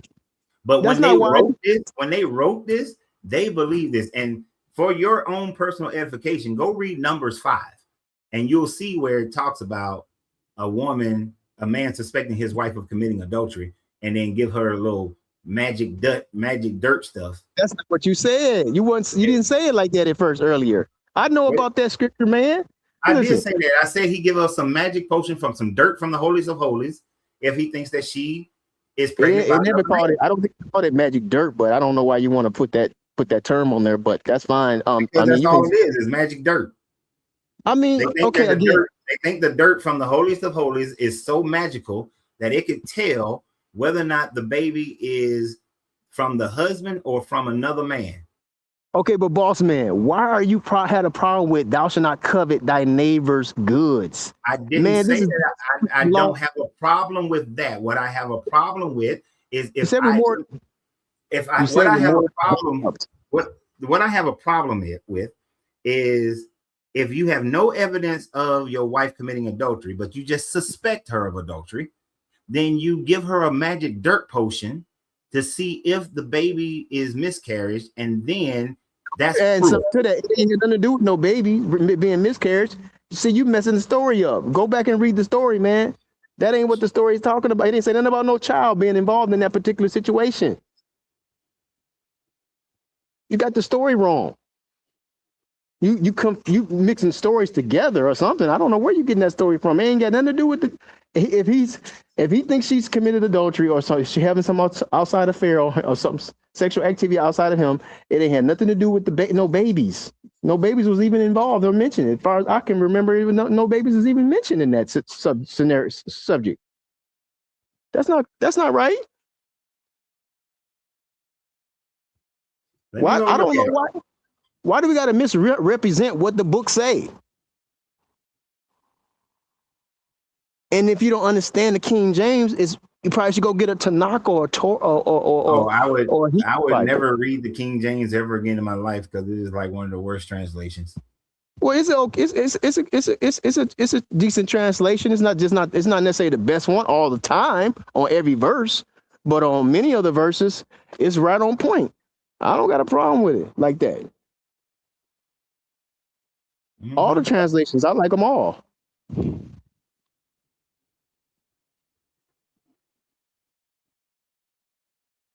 I'm not trying to mislead you, man. You had that story wrong. That ain't got nothing to do with no baby. And if she found out, if she wind up being innocent, then she's gonna get pregnant by him or something like that. So you got that story all wrong. You just can't go around. Israel, the Most High did not say you can go around killing virgins. They ain't never killing Israelite virgins. In fact, he said, "Don't prostitute the daughters of Israel." So that's not a moral law. So, how are we morally bankrupt when we tell? But let me ask you another question. Stop. Damn. So the reason why most scholars look at this and saying that this is a miscarriage is because in verse 21 it says, "Let the priest make the woman take the oath of the curse and say to the woman, let the Lord make you an execration of an oath among your people, When the Lord makes your uterus drop, your womb discharge, now may the water that brings the curse unto your bowels and make the woman's womb discharge, your uterus drop, and the woman shall say, Amen, amen. When is the only time a woman uterus drops? Sir, that's talking about that's going to happen if she's guilty. But if she's not guilty, that's not even going to happen to her. When is the only time that a woman's uterus would drop?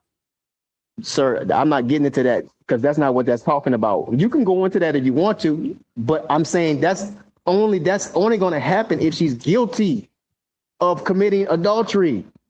If she's not guilty of committing adultery, that's not going to happen to her. That's why she go ahead and agrees with that curse coming upon her, because if she's innocent, if you're innocent, you're going to say, hey, man, I agree. Look, it's two things. One, a woman's uterus only drops when she's pregnant. All right. That's the only time a woman's uterus drops. But let's dispense with that.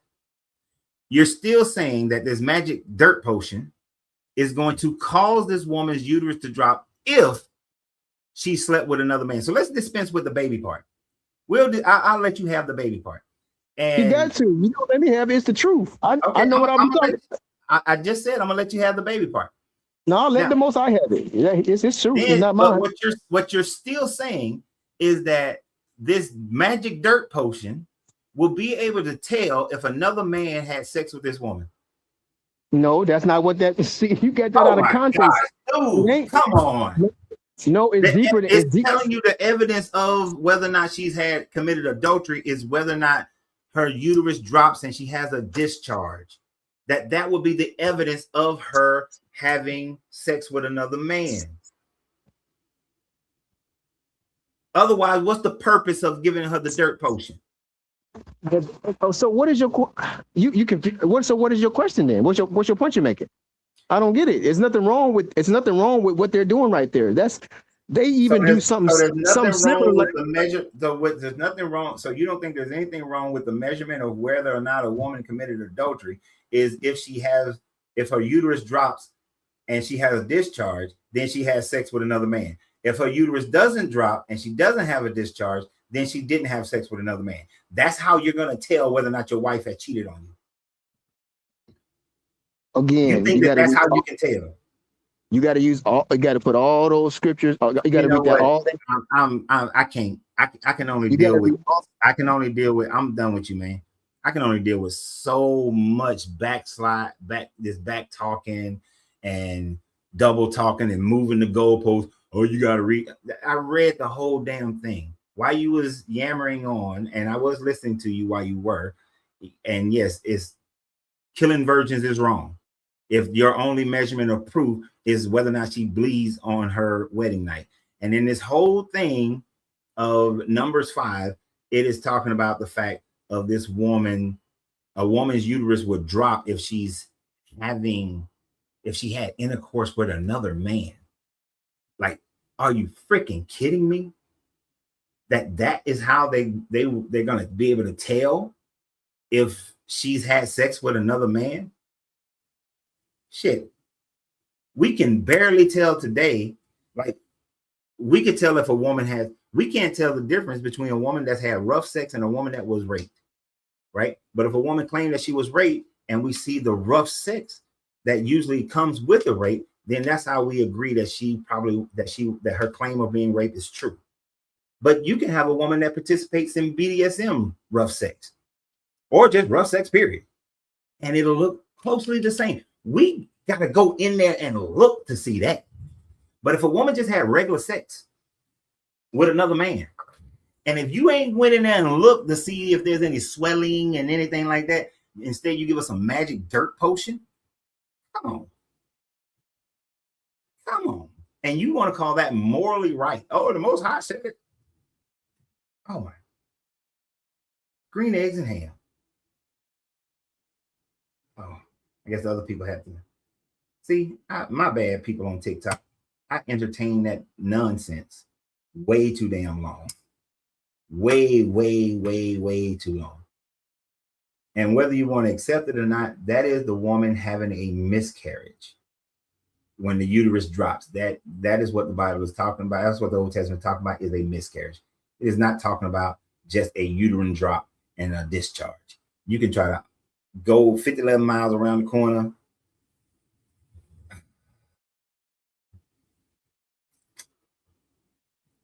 You know, when some of the ladies who come on here say that they fine all by themselves, don't want to date a man, sometimes I understand when I hear this kind of shit. When I hear this kind of thing, it makes me want to tell my daughters, hey, y'all just stay single, man. Just stay single. Don't find nobody. Because these motherfuckers crazy out here. But thankfully, he is not the majority. So he is not the majority.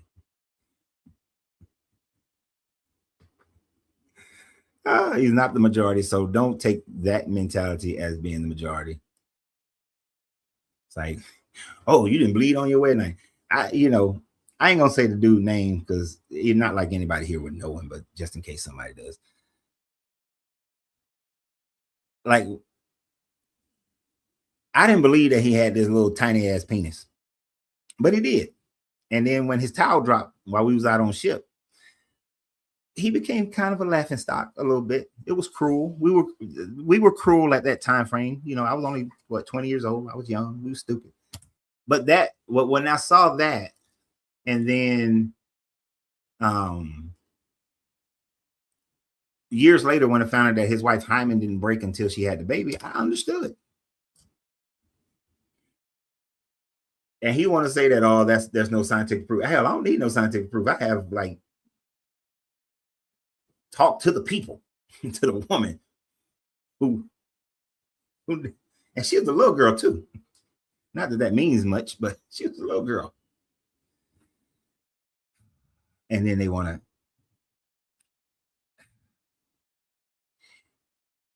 a lot of the laws of this Bible is purely to subjugate women. This is why I do quite a few videos on why women should be walking away from this Bible, because a lot of the stuff is to subjugate y'all, to subjugate women. You know, like these Israelite men, they always blaming women. Oh, they went and they got the pum pum of the Moabite women, and then they start worshiping the Moabite god. And so this guy killed them because they were worshiping the Moabite god, not because they got that pum pum, but because they were worshiping the Moabite god. Then they were told, don't mess with these Moabite women, period. Because these Israelite men seems to be so weak that if they get that good pum pum outside of their group, they start worshiping other gods. And I've seen this. I've seen dudes who don't go to church.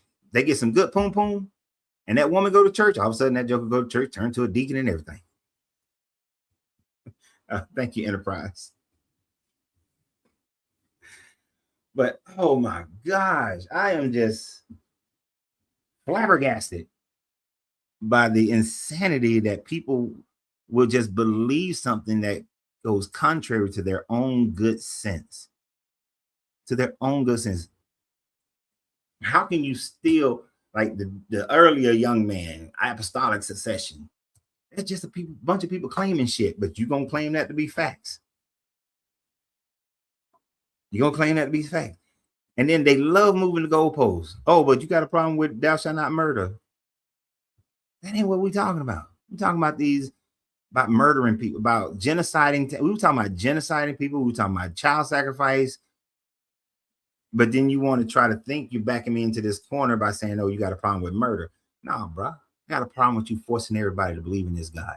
I got a problem with you killing a young woman who's not a virgin. I got a problem with you giving your wife a magic dirt potion to see if she committed adultery and having a miscarriage.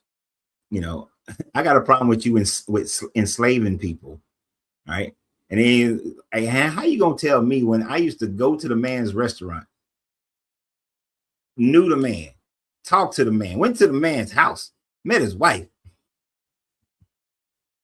He's one of the reasons why I felt comfortable. If I had made it, like I was offered a job to stay in Germany, I felt comfortable taking that job to stay in Germany because this man had did it in 1971, 72 and had built 2 restaurants, owned property. To give you guys an idea of what property prices were in Germany in when I was there from 93 to 97, was 1 square meter of land cost $7,000 per square. So it was $7,000 per square meter in the mid-90s. Broke motherfuckers ain't buying land in Germany. Average people are not buying land in Germany. You buy an apartment, but you ain't buying land and building a house. And this man made enough money to buy land, build a house in Germany at $7,000 a square meter. And a meter is 3 feet by 3 feet. So 3 feet by 3 feet, he bought a house and had a pretty good sized yard. So he paid a shiny ass penny for that house. And you gonna tell me that they don't, or they ain't gonna let you come in unless it's by the Most High. Here's the kicker. He wasn't Christian.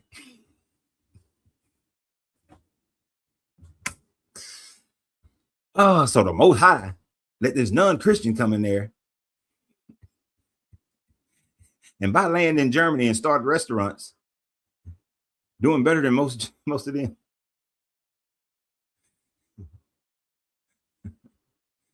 Oh, that's a meme. Oh, in Harlem Nights, when they make some of that poom poom to make you change your God. Sunshine. Throw that shit on this guy.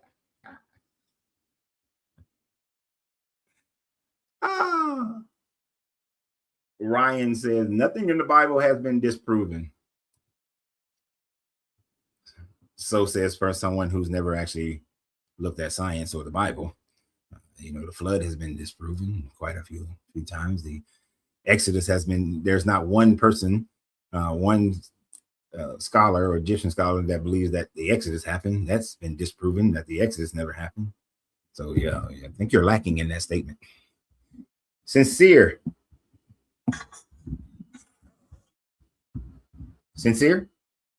Oh, he must have did that by accident. Oh, I got one thing in the Bible that's been proven. Rabbits don't chew the cud, and bats are not birds. How about that? What you got on that one? Who said that shit? Ryan. Rabbits don't chew the cud, and bats are not birds. That's a simple thing. What you got on that, Ryan? Ryan Baker? Not one thing in the Bible has been disproven. The Tower of Babel never happened.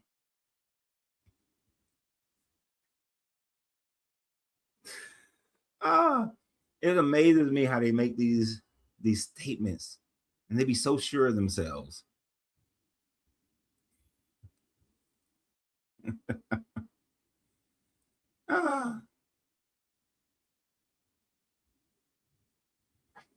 And you know something that I found out recently? Unstoppable said even the story of Abraham sacrificing his son is a story that goes overlooked, knowing that the story is a heinous story.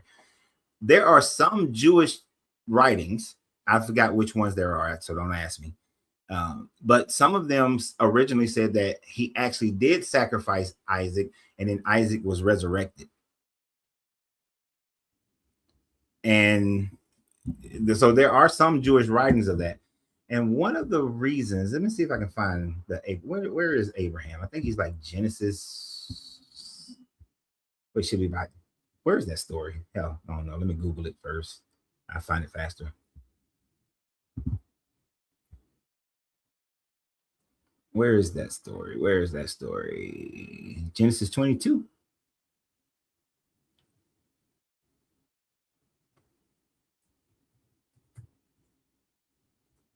There was a line that created that supports that narrative.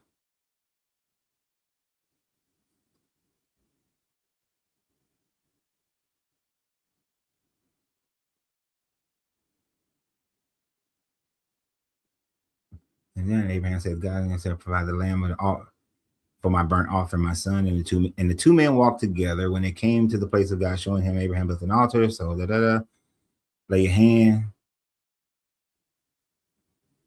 Abraham looked and saw a ram. Abraham went to the ram and offered up as a burnt offering instead of his son. So Abraham called the place the Lord God provide.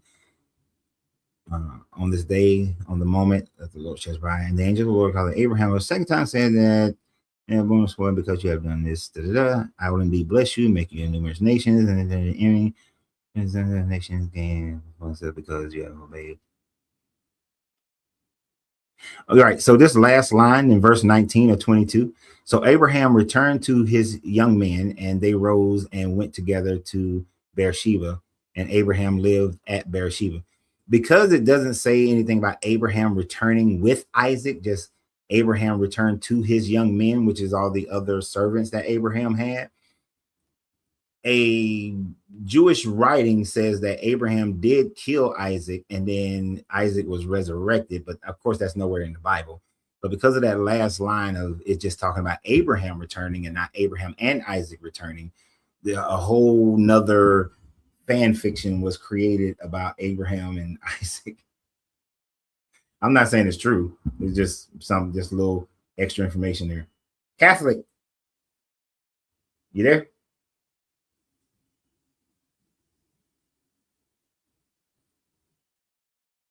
Catholic Luther. Oh, I'm here. Are you? So I'm here to answer the question. You said there is no historical Jesus or spiritual Jesus, right? Yep.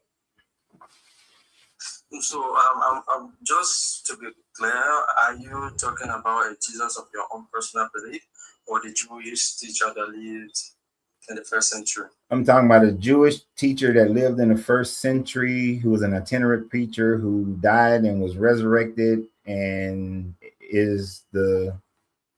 performed all the miracles. That dude. How did you know that if he never existed? Because there is no contemporary writings, there is no archaeology. Like, how do you know there is a Jewish man that lived in the first century that fought and died and resurrected if you said that there is no historical Jesus or spiritual one? How do you know what you just said? Because if something like that would have happened, then the contemporaries in that time frame would have written about it. That's for one. There would be some archaeology about it. That's two. And then there wouldn't be any contradictory accounts about it. You have not yet answered my question. You said there is neither, right? So I'm asking, how do you know about the man you just talked about right now? I just told you. Where did you get that he thought? Where did you get that he thought and all these things? I just told you. There is zero data that would indicate that any of those events ever happened. Okay, so first I will give you evidence. Do you know Pliny the Younger?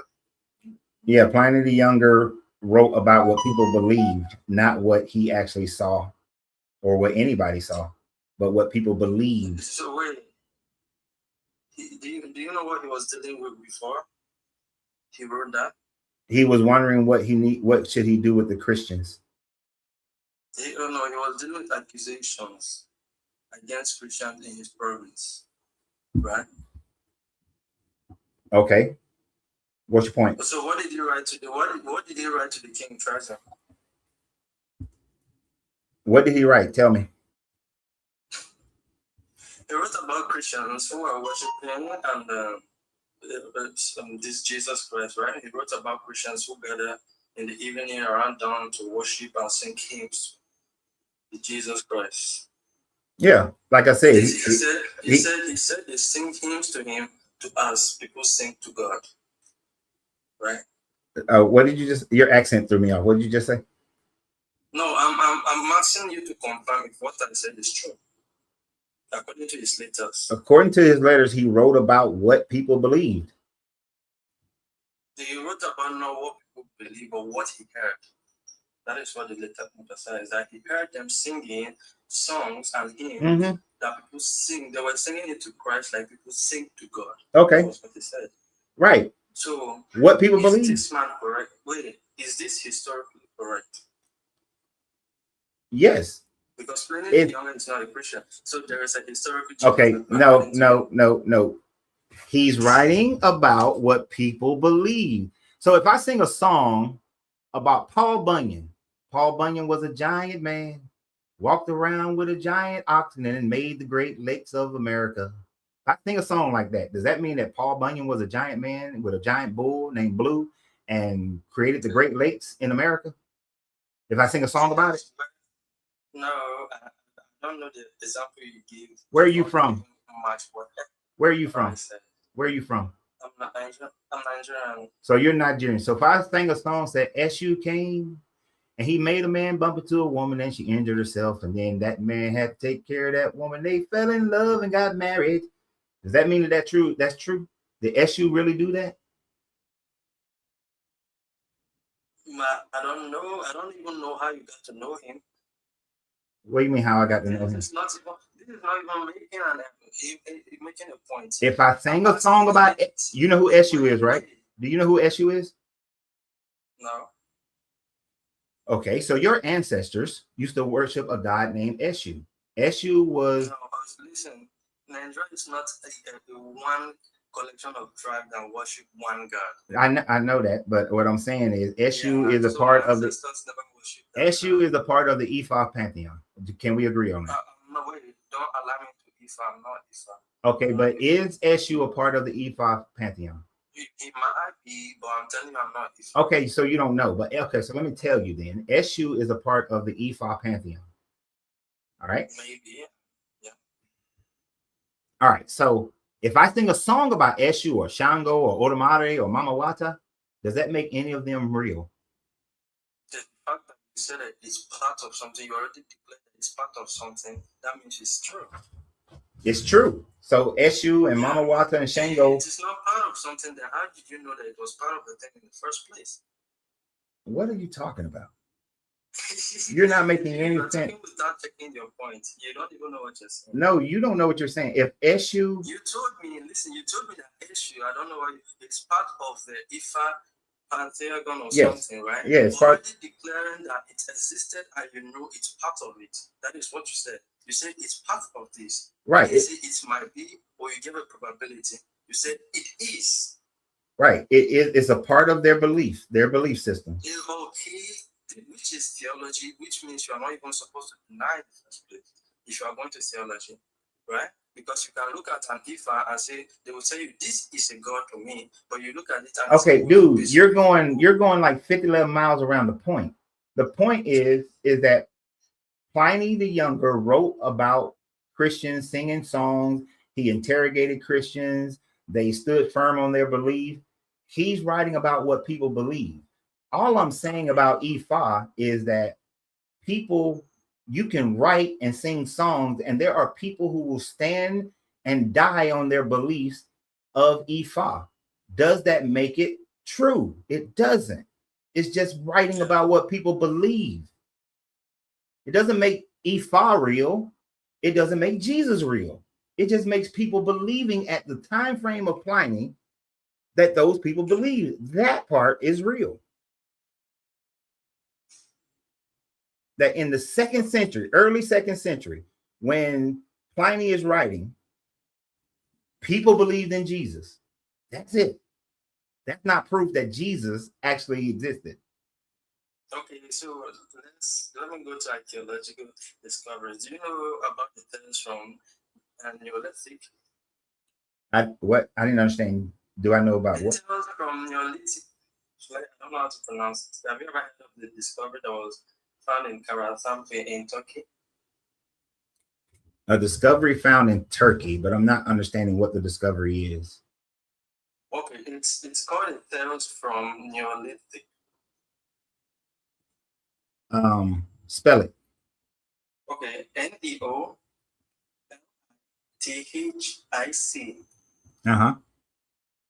Do you know about the discovery? You just spelled Neolithic. That's Neolithic is a time frame, a time period. So do you know about the terms that was included a T-shirt pillar with a human face and other sculptural elements expanding our view of... Okay, stop. Because I don't understand what you're saying. What's the name of the discovery? Spell the name of the discovery. You know, like you got the mosaic stone, you got the Tel Dan stele. What's the name of the discovery that you're talking about? Do you know about the Codex? Sinaiticus. Yeah, the Codex Sinaiticus. What about it? What about the Codex Vaticanus? Okay. What about it?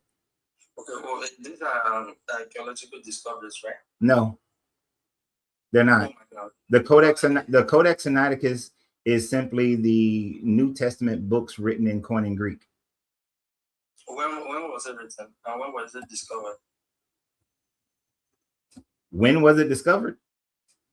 Yeah. It's the fourth Because century. it was not always there. It's It a was later discovered and proven as an it's a 4th century creation, meaning that it was written in the 3rd century, in the 300s. I mean, it's a 4th century creation, which means that it was written in the 300s. When was it discovered? What does it discovery has to do with when it was written? Okay, you said it's not archaeological discoveries, right? Which means That is not there's no evidence. that is not evidence, archaeological evidence. There's a difference between, oh, I found a manuscript that was written in 300 whatever. That's not evidence that the events that happened in 100 actually happened. In order, if you want to use documentation, what you need is people who were alive at the time frame of Jesus, wrote at the time frame of Jesus. Do you know who Philo of Alexander is? I know.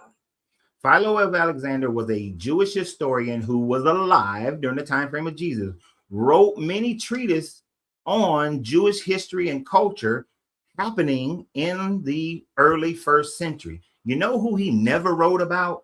Jesus. So if Philo of Alexander had wrote about Jesus, said that there was this man and he created this movement and there was thousands of people who was following him and he was doing miracles and he died and the movement continued and he rose up, then you would have some documented archaeological evidence, but you don't. No, none of the people who were alive during the time frame of Jesus who wrote down the histories wrote about Jesus. So don't give me this person wrote 100 years later, this person wrote 70 years later, this person wrote 300 years later. That's not documented history. That's what people believe.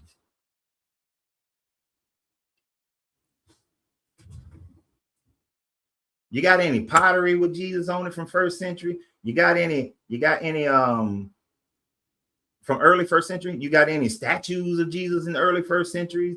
You got any paintings of Jesus in the early 1st century? You got anything of Jesus in the 1st century that is archaeological evidence or documented evidence? Because archaeological documents, that's not archaeological evidence unless it's written at the time frame.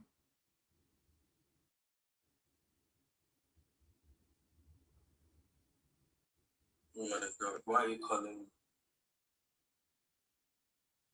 Huh? Oh, somebody's calling him. Oh, I'm sorry. No, I understand. Yeah, I caught it. Somebody was calling me. But you understand what I'm saying? Archaeological evidence, it has to be something that something evidence at the time frame the person was alive, not what people wrote years and decades and centuries later.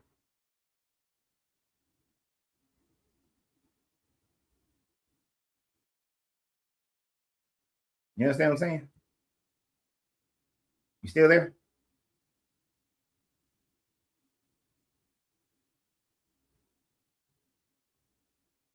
Oh. Doom, doom, doom. Another one bites the dust. Doom, doom, doom. Another one bites the dust. And another one down. And another one down. Another one bites the dust. Another one bites the dust. Look, you cannot don't come trying to prove Jesus factually, and you ain't got nothing from 1st century. You ain't got nothing from 1st century. You got to have something from 1st century. You got to have something from 1st century. Without 1st century stuff, early 1st century, let me be clear. Early 1st century, during the lifetime of Jesus. And here's the thing, they don't even know the lifetime of Jesus. The Bible has a contradiction as far as when the lifetime of Jesus starts. Does it start? Was Jesus born? Oh, that was weird. Was Jesus, was he born during the time frame of Herod? or was he born after the time frame of Herod? There's at least a 10-year gap. So if there's at least a 10-year gap, then Jesus died in the 20s and not in the 30s. He died in the 20s, 23 BCE or 33 BCE. Which one is it? Well, and actually, if he taught for 3 years, which actually the Bible doesn't necessarily say he taught for 3 years, but according to Luke, he wasn't born until 6. But he would have until 6 CE. And if he wasn't born till 6 CE, but started his ministry when he was, let's say, 30, let's go ahead and give it to the 30 part, then it would have been 36 CE that he started his ministry. Then if he did teach for 3 years before he was killed, then he would have died in 39 CE. That's as far as you can go with the story. But if you go with Mark, he had to have been born during the time frame that Herod was alive. Herod died at the latest 4 BCE. If Herod died in 4 BCE, Jesus had to have been born at least, got to give him at least a year. So 5 BCE, he had to have been born at the latest, as far as Mark is concerned. So then when you add 30 years to that, then it's 25 CE that he would have started his ministry. And if he was teach for 3 years, then in 28, he would have died in 28 CE. So therefore, either Jesus died in 39 or he died in 28 at that's the Goldilocks area of missing information that Jesus couldn't have been around during them. He had to be Luke or Matthew, one of the two, but not at the same time. Can't happen. And actually, there are some scholars who say that Herod died in 6 CE, which means Jesus would have been born at least by 7 BCE. I mean, he died in 6 BCE, so he had 7 BCE, which puts it even further back. A bigger gap from Luke. So we have even more time here from Luke. If he, was born in 7, then he did this thing for 30 years. That means he was 20. It was in 23 CE when he started teaching, and he would have died in 26. The Bible can't even get when the dude was born right. So why would I even believe that he existed if they don't even know when he was born, who was king? And that's the thing. It's one thing, quite often, my wife was born in 75. Quite often, I think she was born in 74.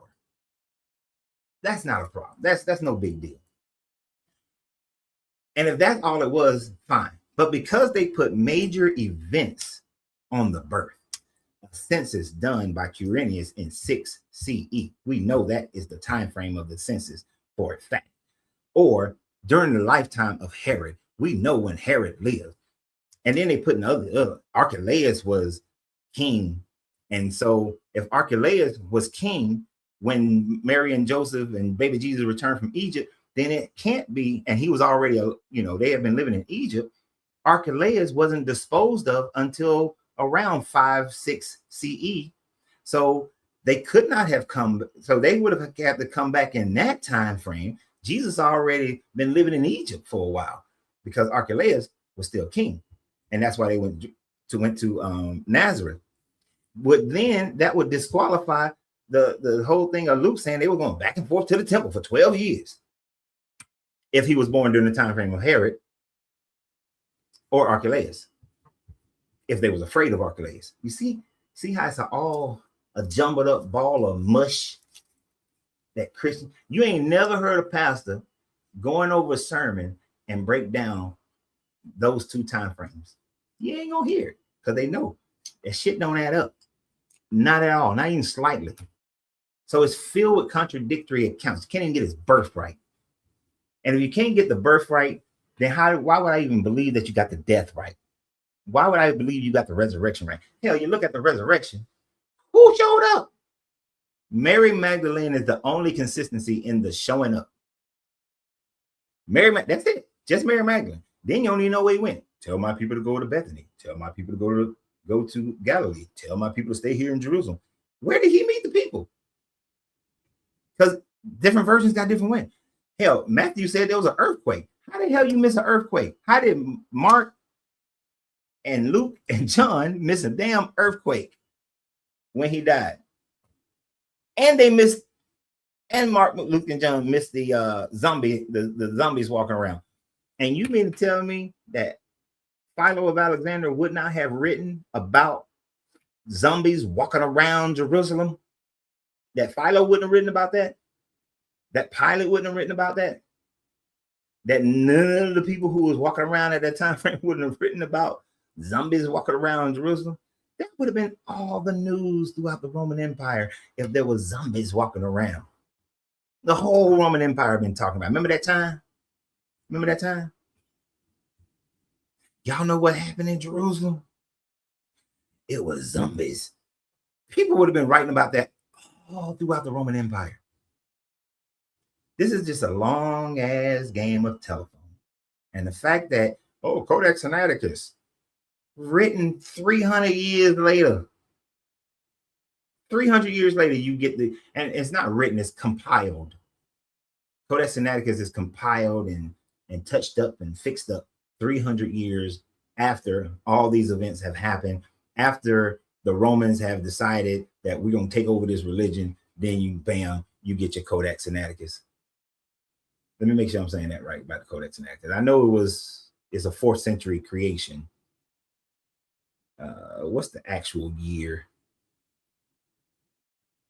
Yeah, Codex Sinaiticus dates from 325 to 360. So this is after the Council of Nicaea that the Codex Sinaiticus is put together. And then after 360, though, this is why the Codex Sinaiticus has books that the rest of the Bible doesn't have, because the Bible hadn't been canonized yet.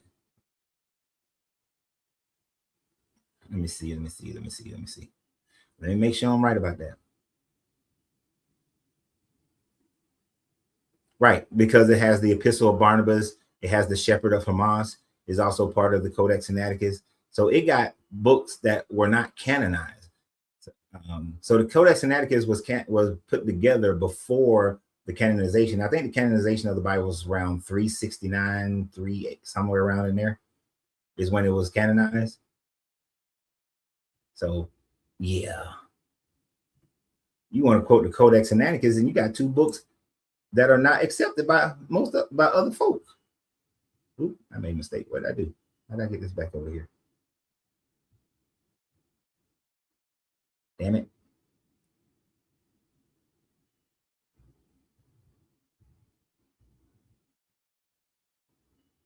Damn.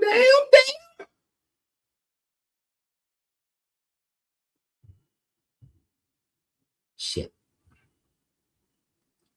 Oh, well, I just enlarged the screen back.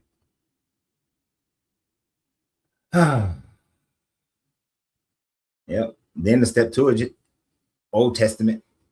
That's the Old Testament written in Greek, converted from the Proto-Hebrew and Ancient Hebrew into Greek. So, yeah, no. These jokers. Well, I've had my fill of foolishness today.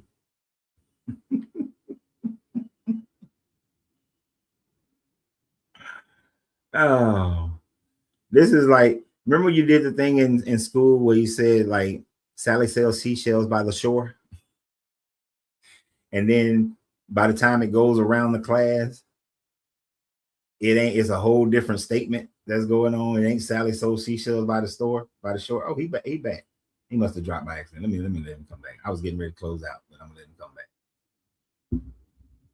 Catholic Luke, what is it? Catholic Cutter? You back?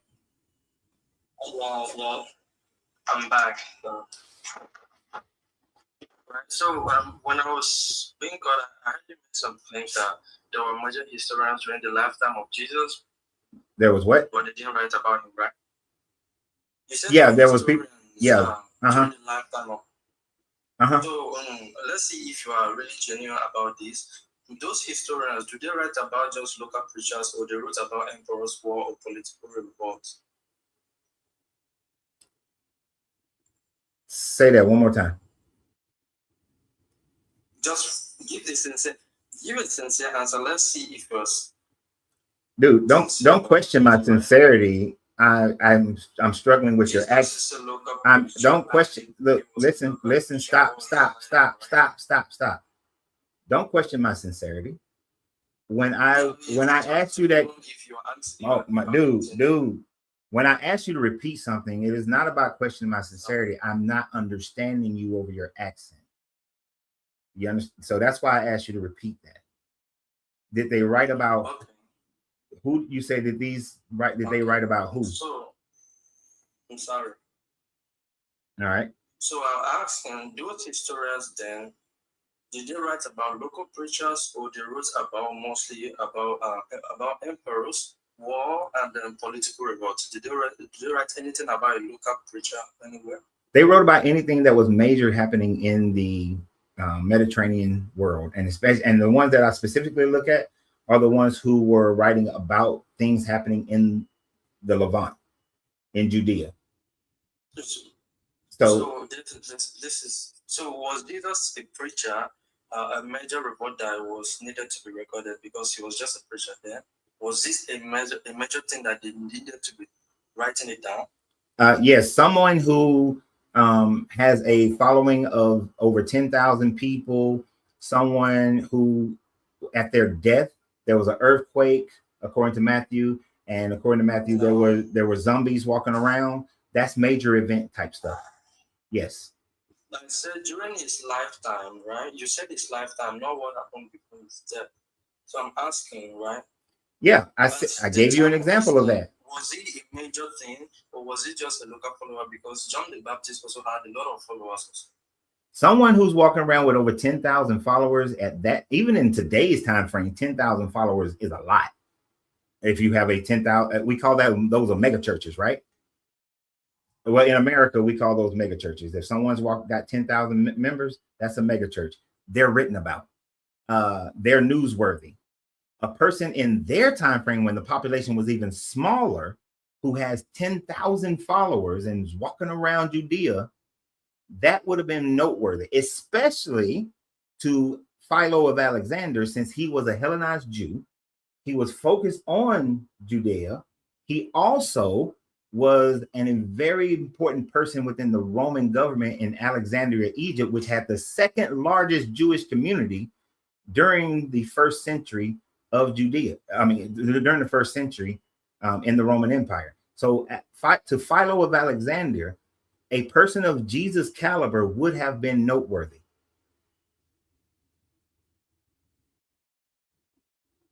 So yes, doing what Jesus was doing during his lifetime and the following he had, noteworthy.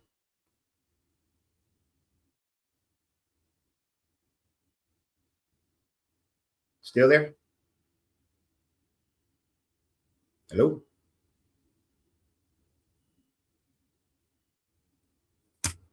Okay.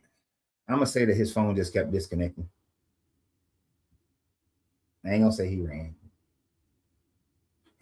I guess his phone disconnected for some reason. Yeah, you know, that's a popular Christian argument that Jesus was this unknown itinerant preacher. He wasn't that noteworthy during that time frame. People wouldn't have been paying attention to him. During his life, and especially after the life of Jesus, immediately after the life of Jesus, when he was crucified and when he was supposedly crucified, and there's an earthquake and there's zombies walking around, Jesus would have been noteworthy to first century historians because of the upheaval that he's created, because of the zombies, because of the earthquake, because of the miracles, even though there were many other, and here's the thing, other people less known, Apollonius of Tyrannus, didn't have the same level of following of Jesus, but was noteworthy. Noteworthy. So that argument that, oh, nobody would have known he was a little known preacher and da-da-da. No, what Jesus supposedly was doing in the Bible, people would have taken notice of that. Philo especially would have taken notice of that. But they didn't. I think Seneca, Seneca the elder, I think, yeah, Seneca the elder, who was walking around in Judea, would have taken notice of it. of that big of a following. You gotta think, if you raised an army of 10,000 people, you were considered a threat. That was go conquer a city level of military.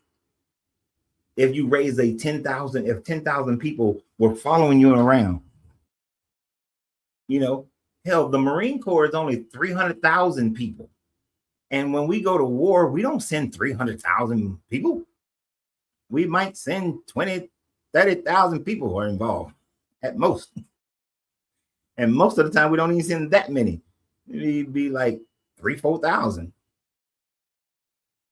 Like when I was with MSSG 22, our complement of infantrymen was around 1,800 infantry personnel. Our complement of other supporting Marines was in the neighborhood of about 300 to 400 people. And we went and fought Desert Storm. And there was another detachment of about equal size, were the first ones to go fight Desert Storm. And that's today. So Jesus walking around with 10,000 jokers. That's a lot. 10,000 people is a whole city worth of people in first century. That's a city. And because remember, when he fed 6,000 people with that 2-piece fish meal, that's just counting the men. That's not counting the women and the children. You see what I'm saying? So that's a lot of people for first century. All right, this is last time. What's going on, man? Catholic. I'm sorry. I'm gonna need you to get some better cell service, man. I need your cell service to be better. Sorry. I'm sorry. Now let's get cut and then I get disconnected. So let's talk about Father. You talked about him a lot. While I ended the call, I went and did some research. This is what I found about him. Mm-hmm. I end up realizing that he didn't even live in Judea or Galilee where Jesus was. No. Yeah, Philo lived. That's why his name is Philo of Alexandria, because he lived in the second largest Jewish population in the Roman Empire. But Philo wrote about. What was that? He lived in Egypt, right? Yeah. So, Egypt was where you mentioned about the Septuagint, right? Where the Jewish would translate the Bible from in Alexandria. Say that part one more time. You said something. You said he lived. He lived in Egypt, right? You said yeah, and then you mentioned about the Septuagint, which is not a Christian thing, or it's the Jewish Bible, which is where the Jewish will go there and do some translation of the Bible to Hebrew, from Hebrew to Greek, right? Yeah, that was somebody asking a question. Somebody was asking a question on something else. That's why I mentioned that. So how do you now expect Philo to write about Jesus if he lived about 800 kilometers away from me? And then the major things, Rabbi, he ever wrote about were major things about government and then politics. And do you want to accept the 10,000 followers, which is most especially wrong? The Bible never mentioned 10,000. People said 5, feed 5, and they went away. It's not that he carried them along, and he said again that he feed 5 again. So okay. It's never mentioned 10,000. So it's right. So my question is, okay, why do you mostly expect Philo to write about Jesus if he lived 800 kilometers away from him, and then his works were not on preachers nor prophets, but he was writing mostly about politics, emperors, and war? Okay, so here's the thing. Because you put a lot in there in one time. So the Septuagint had nothing to do with our conversation. That was somebody else was making a statement on YouTube. So it had nothing to do with our conversation. So I'm not even going to address that.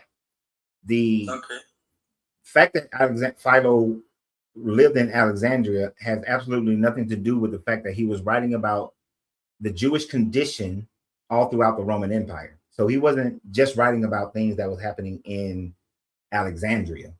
He wrote about what was happening throughout the Roman Empire that dealt with the Jewish people. Now, in writing about politics, there was no separation between politics and religion during the 1st century CE. So when you have a person who is disrupting the political system, to which Jesus was a disruption to the political system, and when the Bible speaks about 5,000 people and it's 6,000, I think it's 3,000 in one version in Mark, and then it's 6,000 in John or something like that. But I know in John is like 6,000. It is only accounting for the men when it says 6,000 people. It is not accounting for the women and the children who were there, which is why most scholars estimate at least 10,000 people. Now, if you are in this 1st century Jerusalem, which probably only had a population of about 50,000 people, and you are out on the hillside with anywhere from 5,000 to 10,000 people, depending upon which version of the Bible, which version of the Gospels you're reading, you are a disruption. You are a major plot device that's happening politically in Judea. Because if you say Jesus didn't have any political ramifications, then you would have to then ignore all the communications that he's doing with the Pharisees and the Sadducees, because they were the direct link. They were part of the political process of what was happening in Judea between the puppet regime as well as the actual Roman government. So Philo would have written about a character of that level of influence in Judea if that person existed, because it would have affected the political standings and ramifications of the Jewish people in Judea and elsewhere within the Roman Empire. Yes. Okay, I don't know if to say this, but it's like you want it to be like this, but it's not. But then when I tell you, you said 5,000, the Bible made an assertion of 3,000 and another verse, and 5,000. So, which is a great number. I believe it's a great number to have 5,000 people. So, which I also believe that. But then this is the point where you also get me wrong, right? Philo did not write about John the Baptist, right? Which also had a lot of followers because he was doing the major key of baptizing. He was a religious figure that the Jews had in common. Secondly, he was executed of a request from the king's, I don't know, is it that or something, right? Which is also an important event if you say religion and then politics were one, because the king ordered this to someone who was a great figure that the Jewish people, most of them could not call a heretic or heresy because he was baptizing people, right? This major event was not written down, but then you expect a major event of a preacher only that preached and then got crucified to be written down. So how can you make a distinction of these two that were done by the king himself for something this words but was not written down? Because the implications of John the Baptist, well, here's the thing. Let me just squash this whole thing. John the Baptist never existed either. Okay, so wait, okay. Who is the character in the Bible that is assigned to be crucified by Pontius Pilate, which Philo himself wrote about Pontius Pilate? Pontius Pilate crucified multiple people over multiple years who claimed to be the Jewish Messiah. So that was a common thing, which Pilate's aggressiveness is why I forget which emperor it was that called him back to Rome and was going to put him to death. But the emperor died, but he still came and stood trial and was killed anyway.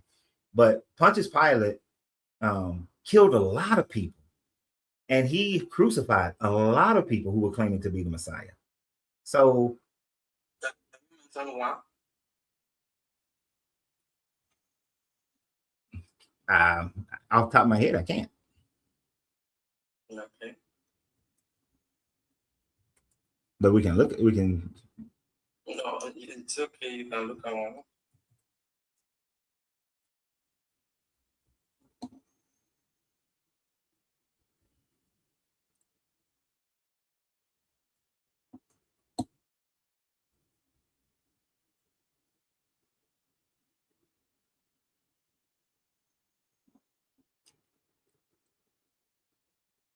There.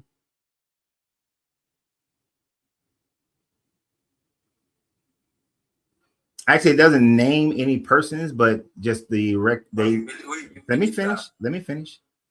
It just says that he crucified many insurgents. He said that he crucified many unnamed criminals because it was common to do for insurgencies, and Pilate frequently used this method and likely ordered the execution of many others alongside or instead of those in the Gospels. So historically, it is accepted that Pilate crucified a whole bunch of people, which is why he was getting in trouble with the Roman government. But what the source you just read now never said he crucified people who claim to be the Messiah, like you said. So this is where when you research Jewish history, especially in the first century, and actually from first century BCE all the way through to second century, you had people claiming to be the Jewish Messiah and starting uprisings all throughout that time frame. So it was a common occurrence, especially around Passover, for people to claim to be the Messiah and then start an uprising. And Pilate was especially cruel during his reign, which is why he was called back to Rome. Listen to what you said. You said Pilate himself crucified people that claim to be the Messiah. Okay, I don't deny that there are other people claiming to be the Messiah. I don't deny this, right? But then when you said people claim to be, it's like, okay, there are other people that might have been crucified aside Jesus, and then people just accepted Jesus to be there. Which is why I asked, can you mention one by name? You brought up a source, but you didn't mention that Pilate crucified these people because they were claiming to be the Messiah. Like I said, you also want to back that up by saying, okay, there are a lot of people claiming to be the Messiah. Maybe one of them were crucified by Pilate. Is that what you're saying? I'm not saying maybe one of them. Okay, so this is just part of critical thinking, and which is something that we do. Are we ever going to have all the detailed information? No, we can only have the details of what we are given. And from Roman records and from Josephus and other writers who wrote about Pilate, then we don't get names of other people that he crucified. We just get the fact that he did crucify people. And we, especially over the time frame of Passover, when you read the Jewish histories, a lot of their insurgencies occurred during Passover because of what Passover meant to the Jewish community. So if you're looking for some specific details on that, then you're not going to find it. What you're going to find is what the common cultural norms were at that time frame. So do you think it is more good to say, okay, 20, 30, 40 years later, we got people who are writing about what Pilate did, right? Which is crucial to say, okay, they were not religious people. They wrote about Pilate in his accuracy and their accuracy of writing this. Do you think they are worthy to be believed? I didn't understand. Okay, I said, right?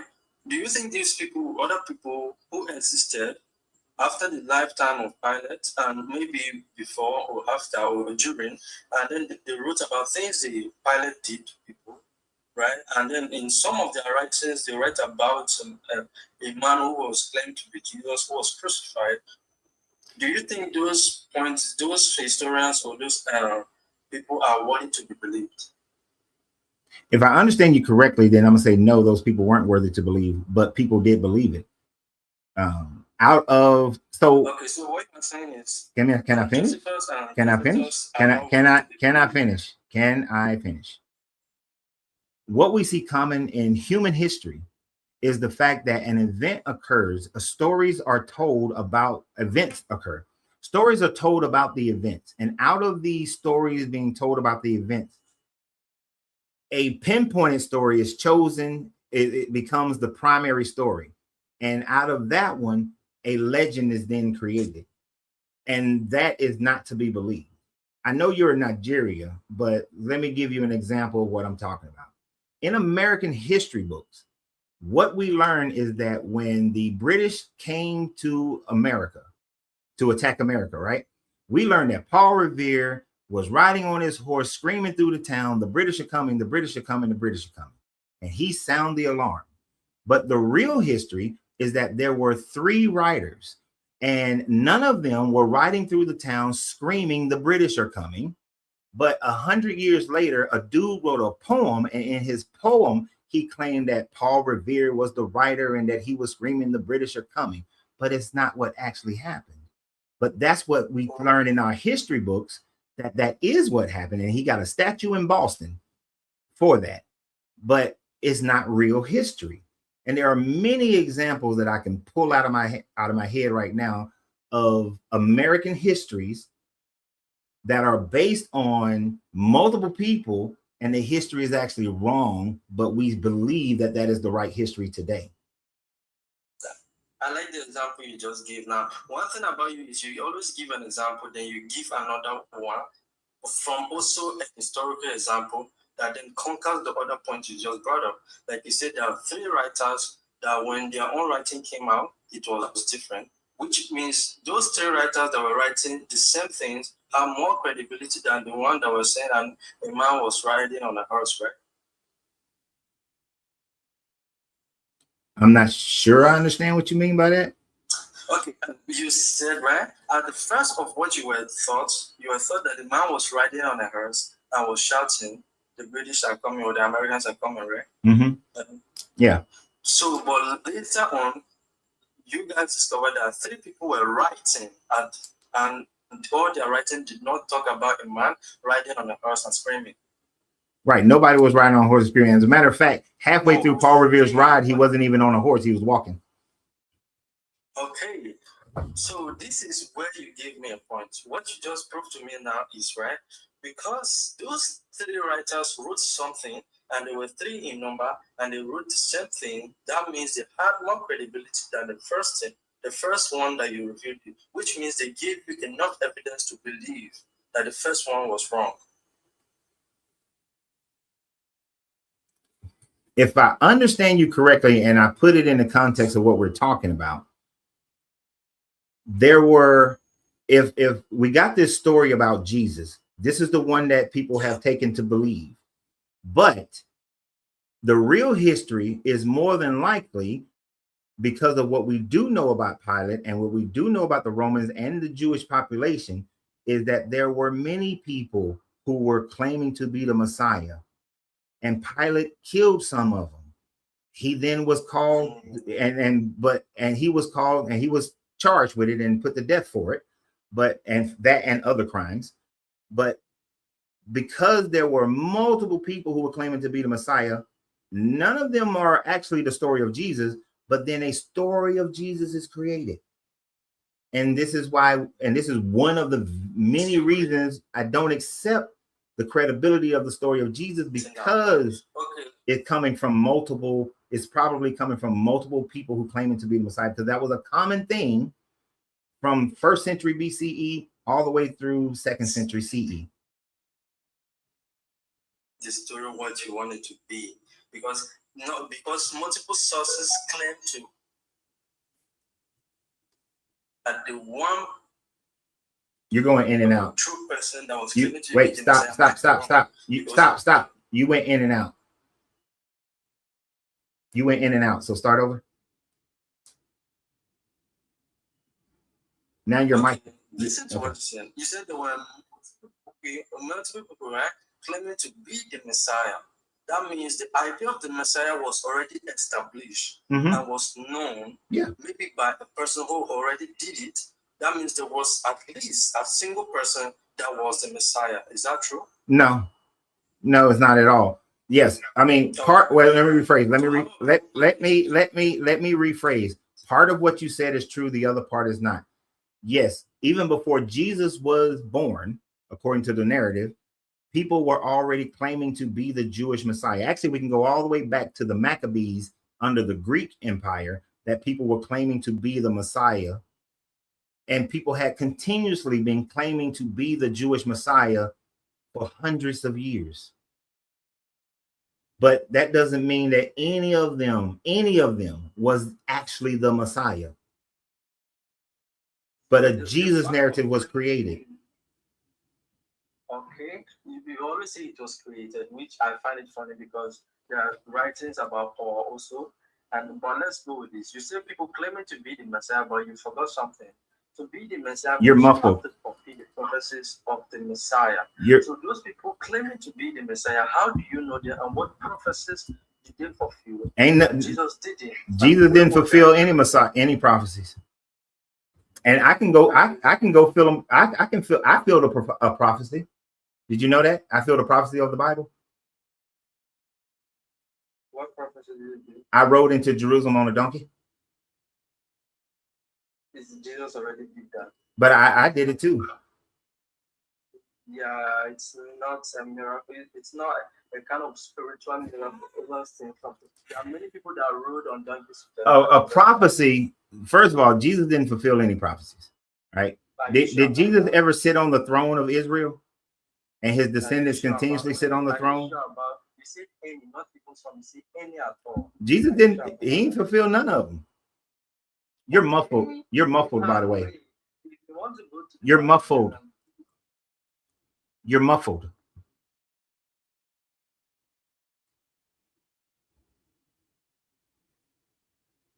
Okay. Am I back now? No, but it's kind of muffled. You were clear earlier. Now you're muffled. Talk now. It sounds clear. There you go. There you go. Okay, so before Jesus was crucified, was there a prophecy about that before his time? Yeah, they had plenty of prophecies, and some of them that people claim are prophecies are actually not prophecies. Him being crucified, was it a prophecy? No. Him being born, was it a prophecy? No. It wasn't a prophecy for Jesus. No. It wasn't a prophecy. Well, let me rephrase. It wasn't the birth prophecy. Let me finish my statement. The birth prophecy was not a prophecy about a Messiah. The birth prophecy was a prophecy for Ahaz of when he would conquer his enemies. It had nothing to do with Jesus or Messiah at all.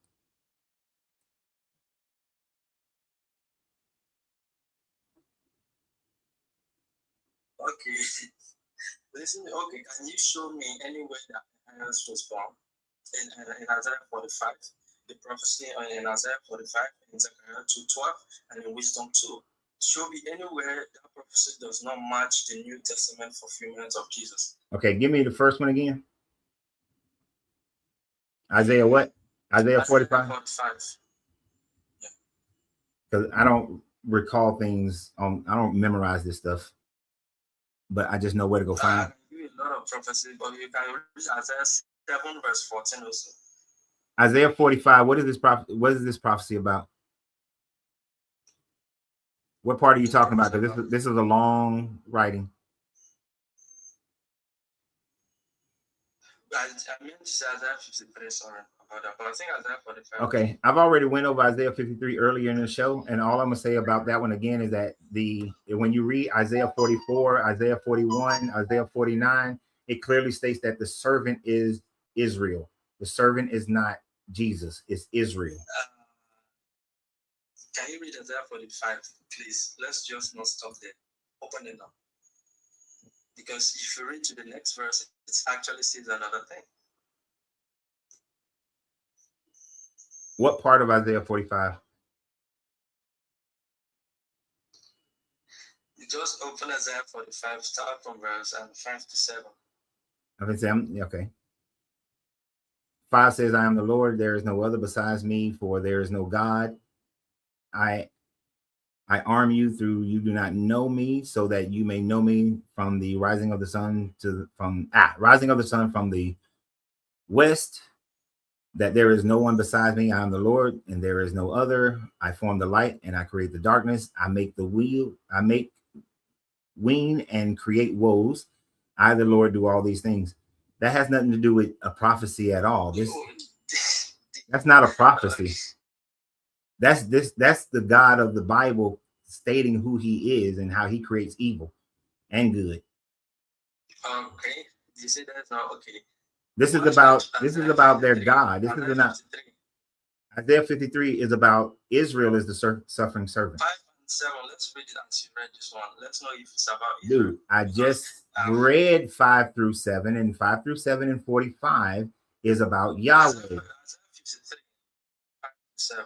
Isaiah, I'm not reading 53 because the suffering servant is Israel. It is not Jesus. There is no there, so that I will know if it is Israel. There is, if you read Isaiah 41, 42, 41, 42, 40, and 49, it clearly states that the servant is Israel. And so when you get to 53, the servant is Israel. So where did the prophecy get fulfilled if you claim it's Israel? In 49, it claims that the servant is Israel. In 42, it claims that the servant is Israel. In 41, it claims that the servant is Israel. Jacob, Israel, my servant. Israel is the servant. 53. Yes. 7. Dude. Can you please just read it for once? No, because I went over this earlier today, and it irritated the shit out of me that for some strange reason y'all can't understand how that in critical reading, if the servant is described earlier in the book as Israel, then in 53 the servant will still be Israel. So I don't need to read 5, 7, and 6, talking about wounded for my transgressions and all those sorts of things, because the servant to which is talking about that will be wounded is Israel. It is not talking about somebody in the future. It's talking about what was happening during the Babylonian captivity. Because Israel was wounded. Israel. Listen. Read Isaiah 41 to 49 also. This is what he said about Israel. Israel is explicitly called God's servant. I agree with that. But if you read Isaiah 53, right, it shifts its focus to the servant is described. There's no shift. Rejected. That is. I'm not going through that. That is Catholic and Christian doctrine that shifts. Oh my God. That shifts it.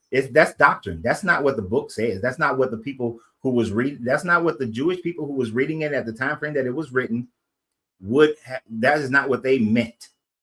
They meant that Israel was the suffering servant. You just call the Jews, which you don't even know. If you pick the Talmud of the Jews today, you don't even see Isaiah 53. If you pick it, do you know why it's not there? Look. I'm not talking about Jews today. Did I say the Jews of today? I said that during the time frame of the people who wrote Isaiah during the Babylonian captivity, they understood the servant to be themselves, the people of Israel. I don't give two shit. I could care less about what the Jews today do. The Jews today are no better than the Christians today in that they reform the text to fit their narrative instead of accepting the text for what it said back then to the people at that time frame and what it meant to the people at that time frame. What it means. Give me evidence that the Jews did not believe this was about Jesus. Because they said so in their own writings when they equated the servant with Jacob, Israel. They were talking about themselves as a people. See, this is, I told you, 49, and you actually read it. And then you try to say that it shifts. It doesn't shift. It's just you shift it today in order to make it fit your Jesus narrative. Because they were not talking about a coming Messiah. They were talking about what was happening to them during the Babylonian captivity and how they will be freed from the Babylonian captivity. That's what they were talking about. They weren't talking about first century. The servants in that Isaiah 53 is supposed to bear the sins of many. Did Israel ever bear the sins of many? Yeah, he had 12 tribes. He had 12 sons. Those 12 sons became the many. So he bear the sins of many.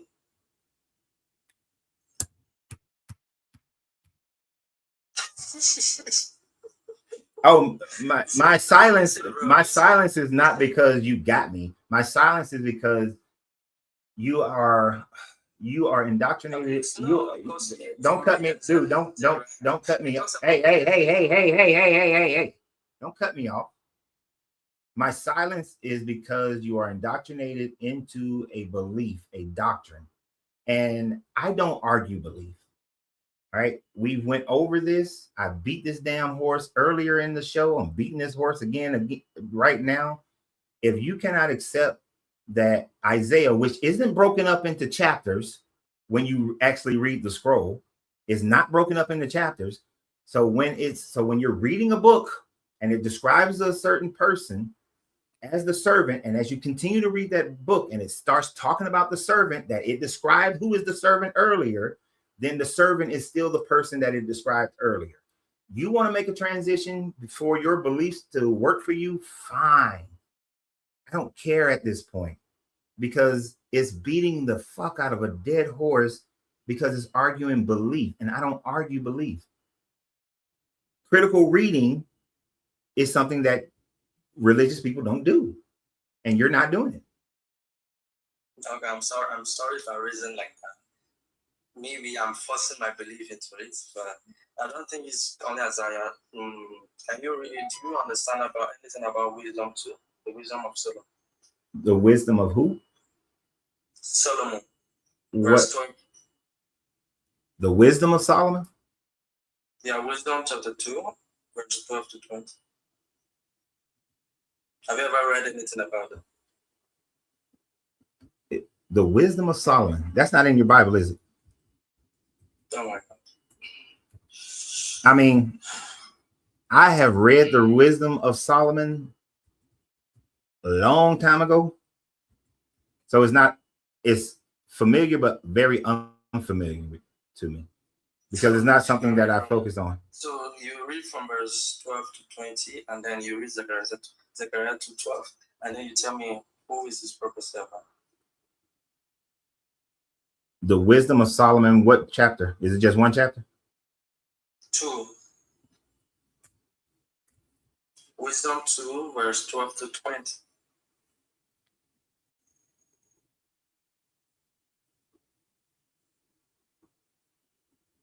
It's not Songs of Solomon. Someone is commenting Songs of Solomon. No, I'm in the wisdom of Solomon. I went and found it.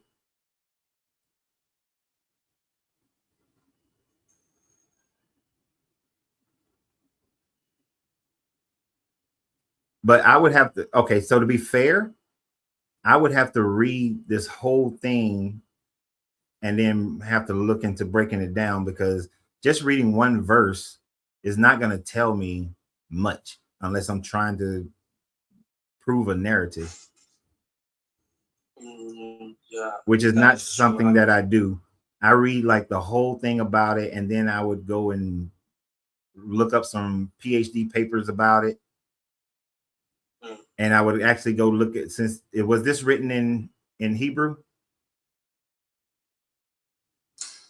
I don't know if it was written in Hebrew.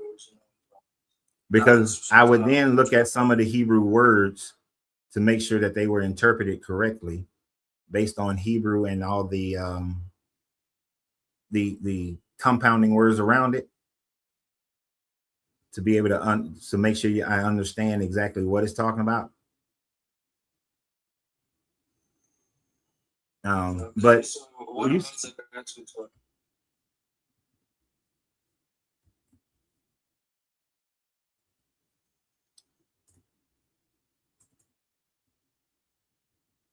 You start from verse 10.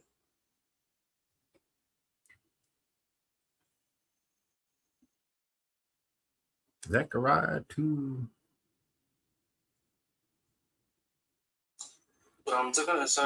Flee from the land of the south and say to the Lord, I have spread you. It's like four winds and the sky. The Lord. 12 verse 10. That was what I wanted to say. Hold on, bro. 12. Wait, you said Zechariah 12 or 2? 12:10. I thought you said Zechariah 2. Zechariah 12:10. Okay, my bad. I put 2 in there.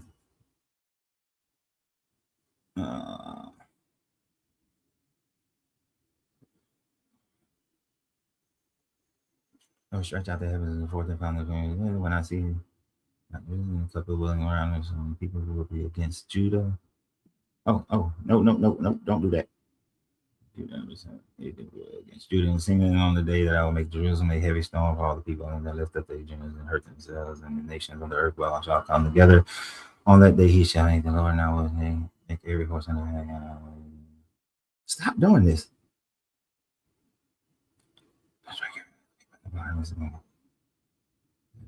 Jerusalem strengthened through the Lord and the host of God on the day that I will make the clans of Judah as a blazing pot. I'm not just reading one part, I'm reading the whole damn thing. Surrounding people of Jerusalem, having the Lord. The Lord inhabitants of Jerusalem will relax in Judah, and on the day that the Lord has shielded the inhabitants of Jerusalem and found the feet of some other people, and shall call. Like David, and the house of David shall be like God, and all the angels of the Lord in their head. And on that day, I will seek to destroy all the nations that come against Jerusalem. And I will pour my spirit of compassion and suspicion on the house of David and the inhabitants of Jerusalem, so that they will look on the one. Actually, that word "one" should be translated to me, and they will look onto me, whom they have pierced, and they shall mourn on him and mourn the child, only child, and weep for the bitter. Stop. You know, and the morning around the plains of Megiddo, and they shall mourn on each family, and the wives of themselves, and the family of the house of Nathan, and the wives of themselves, and the family of the house of the Levi.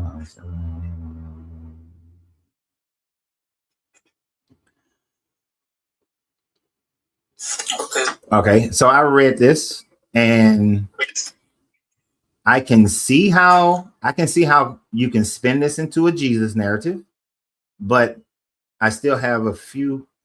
My laptop is acting stupid. It wants to exit the page. It's not. I keep getting a little warning signal up.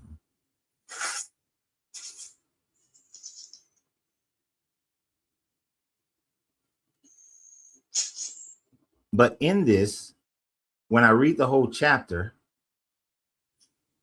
when are all the nations? All the nations are supposed to be bowing down to Jerusalem, bowing down to Israel in this. And where's that part that I just read?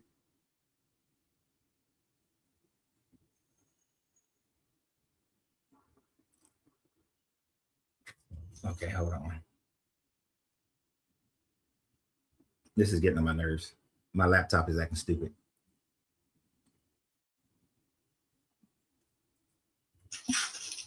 Let me bring it up on a different screen.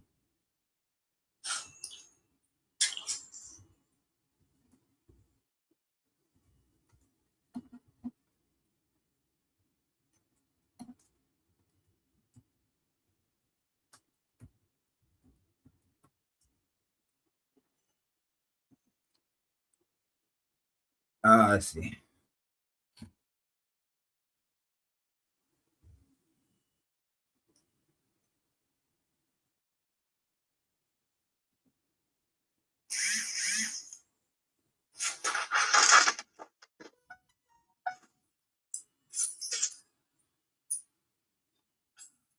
What do you think the verse is suggesting? Because I think I'm trying to twist it into Jesus' narrative.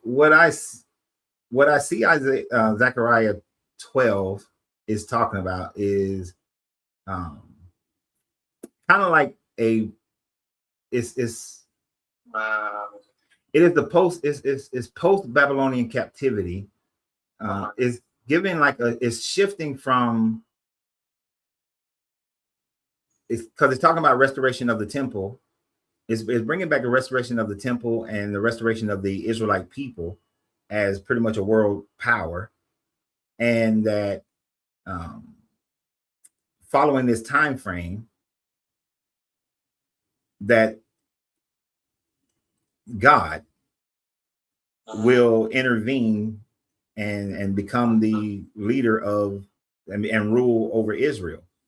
Because one of the words that's in there that's translated incorrectly when I went and looked it up real quick in the Jewish writings, because that didn't because there was a note there. So I went and looked up the note and went and looked it up in the Jewish.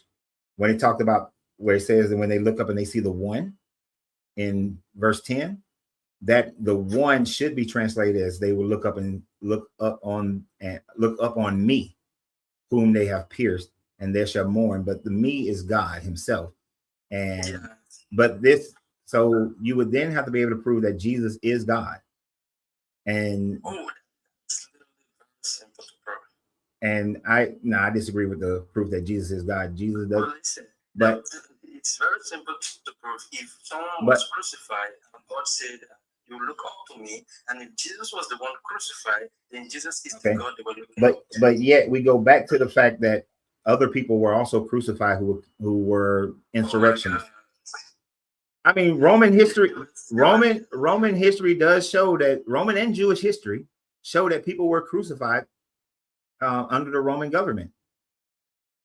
You see, that's why I didn't give you one prophecy, right? I give you a lot of them. I can give you Psalm 22 also, right? I can give you Jesus quoting that scripture. Jesus quoted some stuff wrong. No, I didn't get this stuff wrong. The thing is, right, you will try to twist it. I thought that you will even say that Zechariah 12:10 is also Israel, talking about Israel. All right, but then it's not the only prophecy now, about that. You did hear me say that I can see how Christians make this into Jesus. Okay, what is it supposed to be about? But this Zechariah was written right after the Babylonian captivity. So Zechariah is actually talking about the reestablishment of Israel as a world power, as a leading country. It is not talking about let me rephrase. So it's talking about Israel becoming a world power, a leading country again.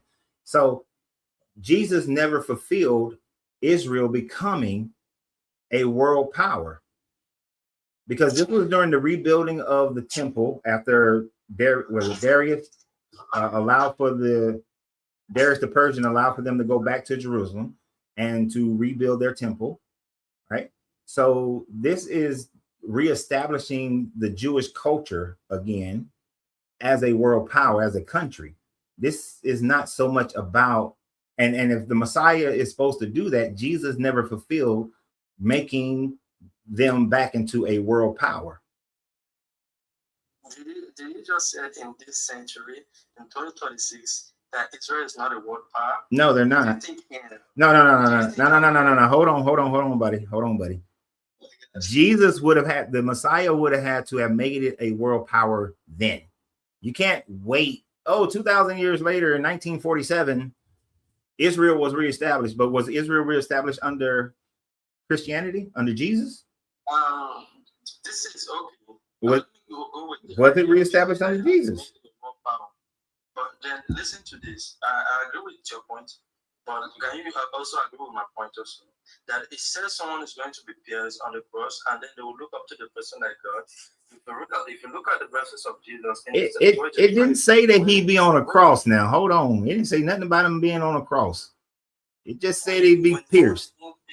When someone is being pierced, what part of them is being pierced? Jesus supposedly was. How you gonna ask me a question, then you ain't gonna let me answer? You gonna ask me a question, then I can't answer. No, I'm just making it clear for you. Jesus, no, you're not making it clear. If you ask me a question, I don't need your clarity. You said, what does it mean for a person to be pierced? I'm gonna use your Jesus. Was he not pierced on his side, according to the story?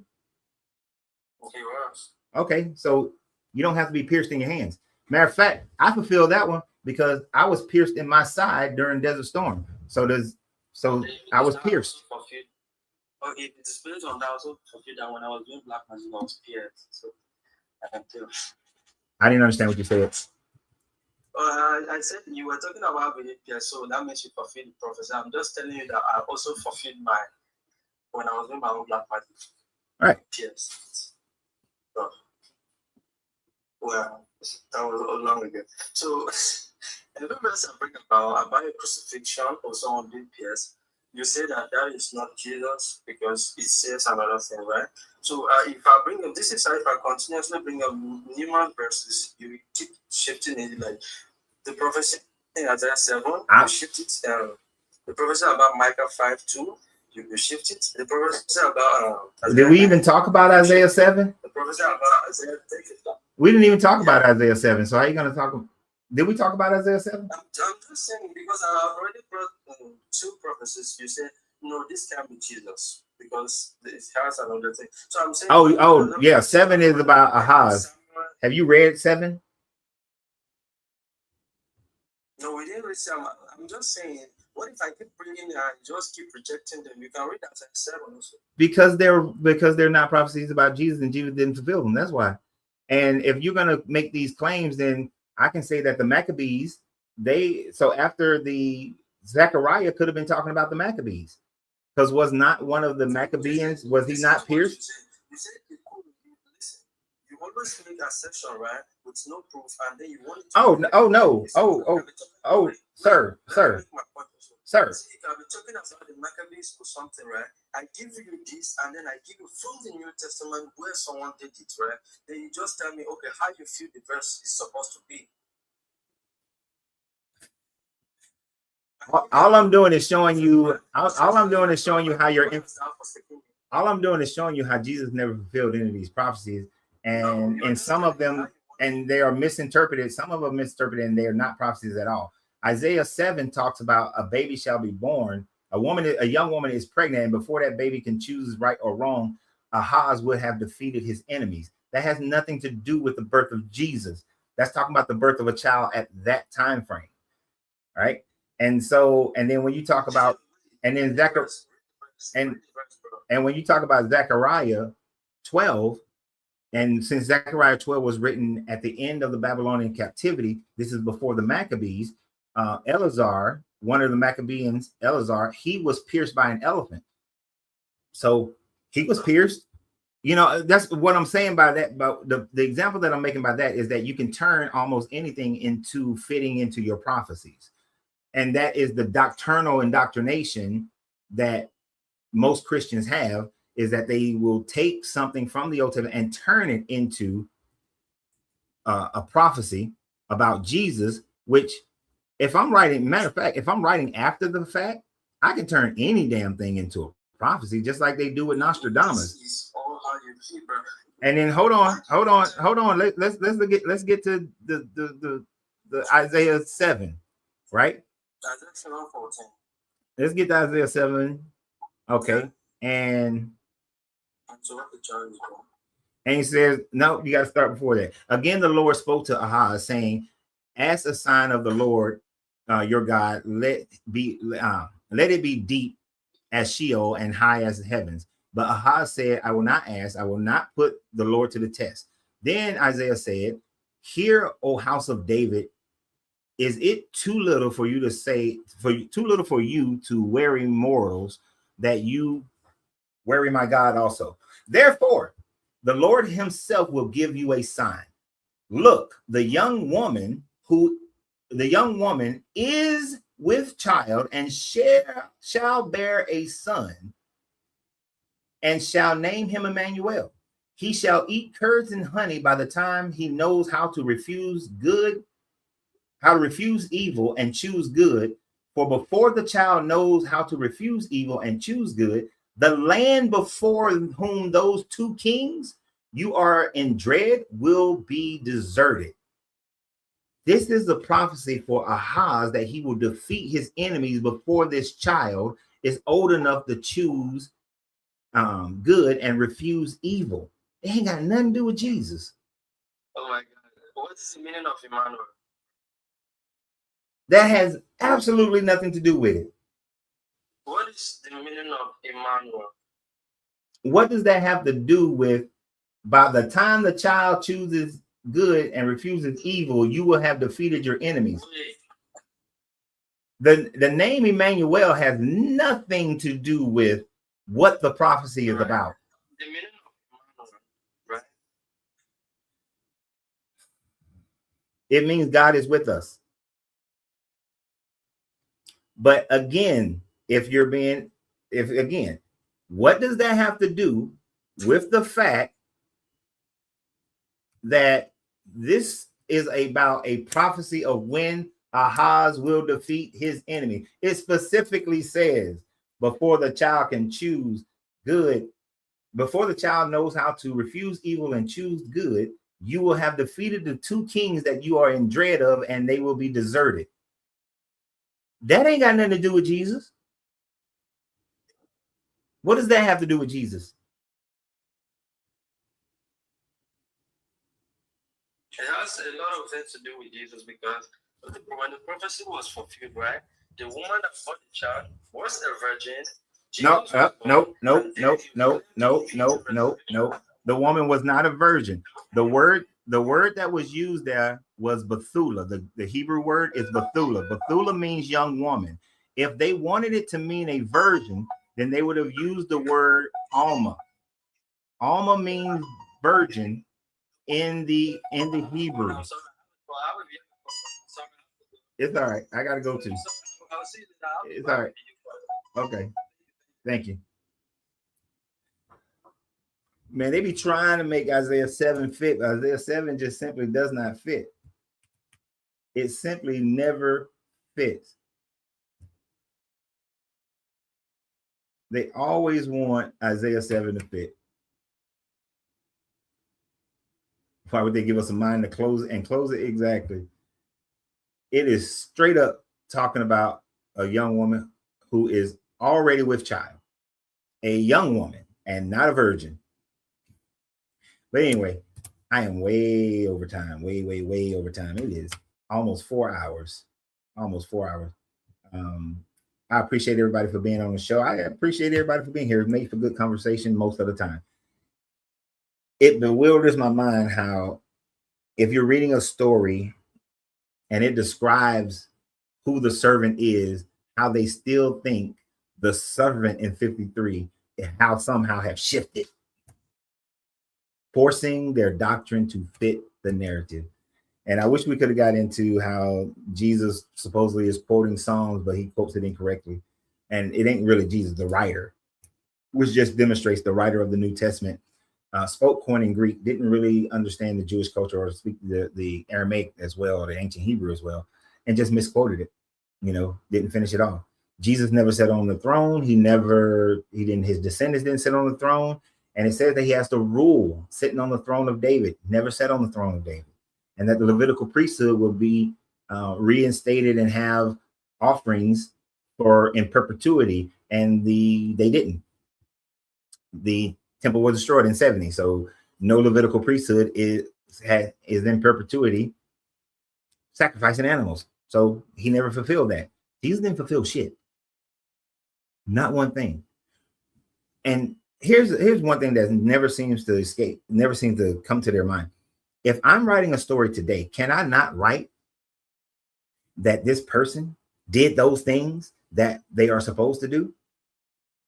But then I can mess it up when I don't know and understand what the people a few hundred years ago was talking about.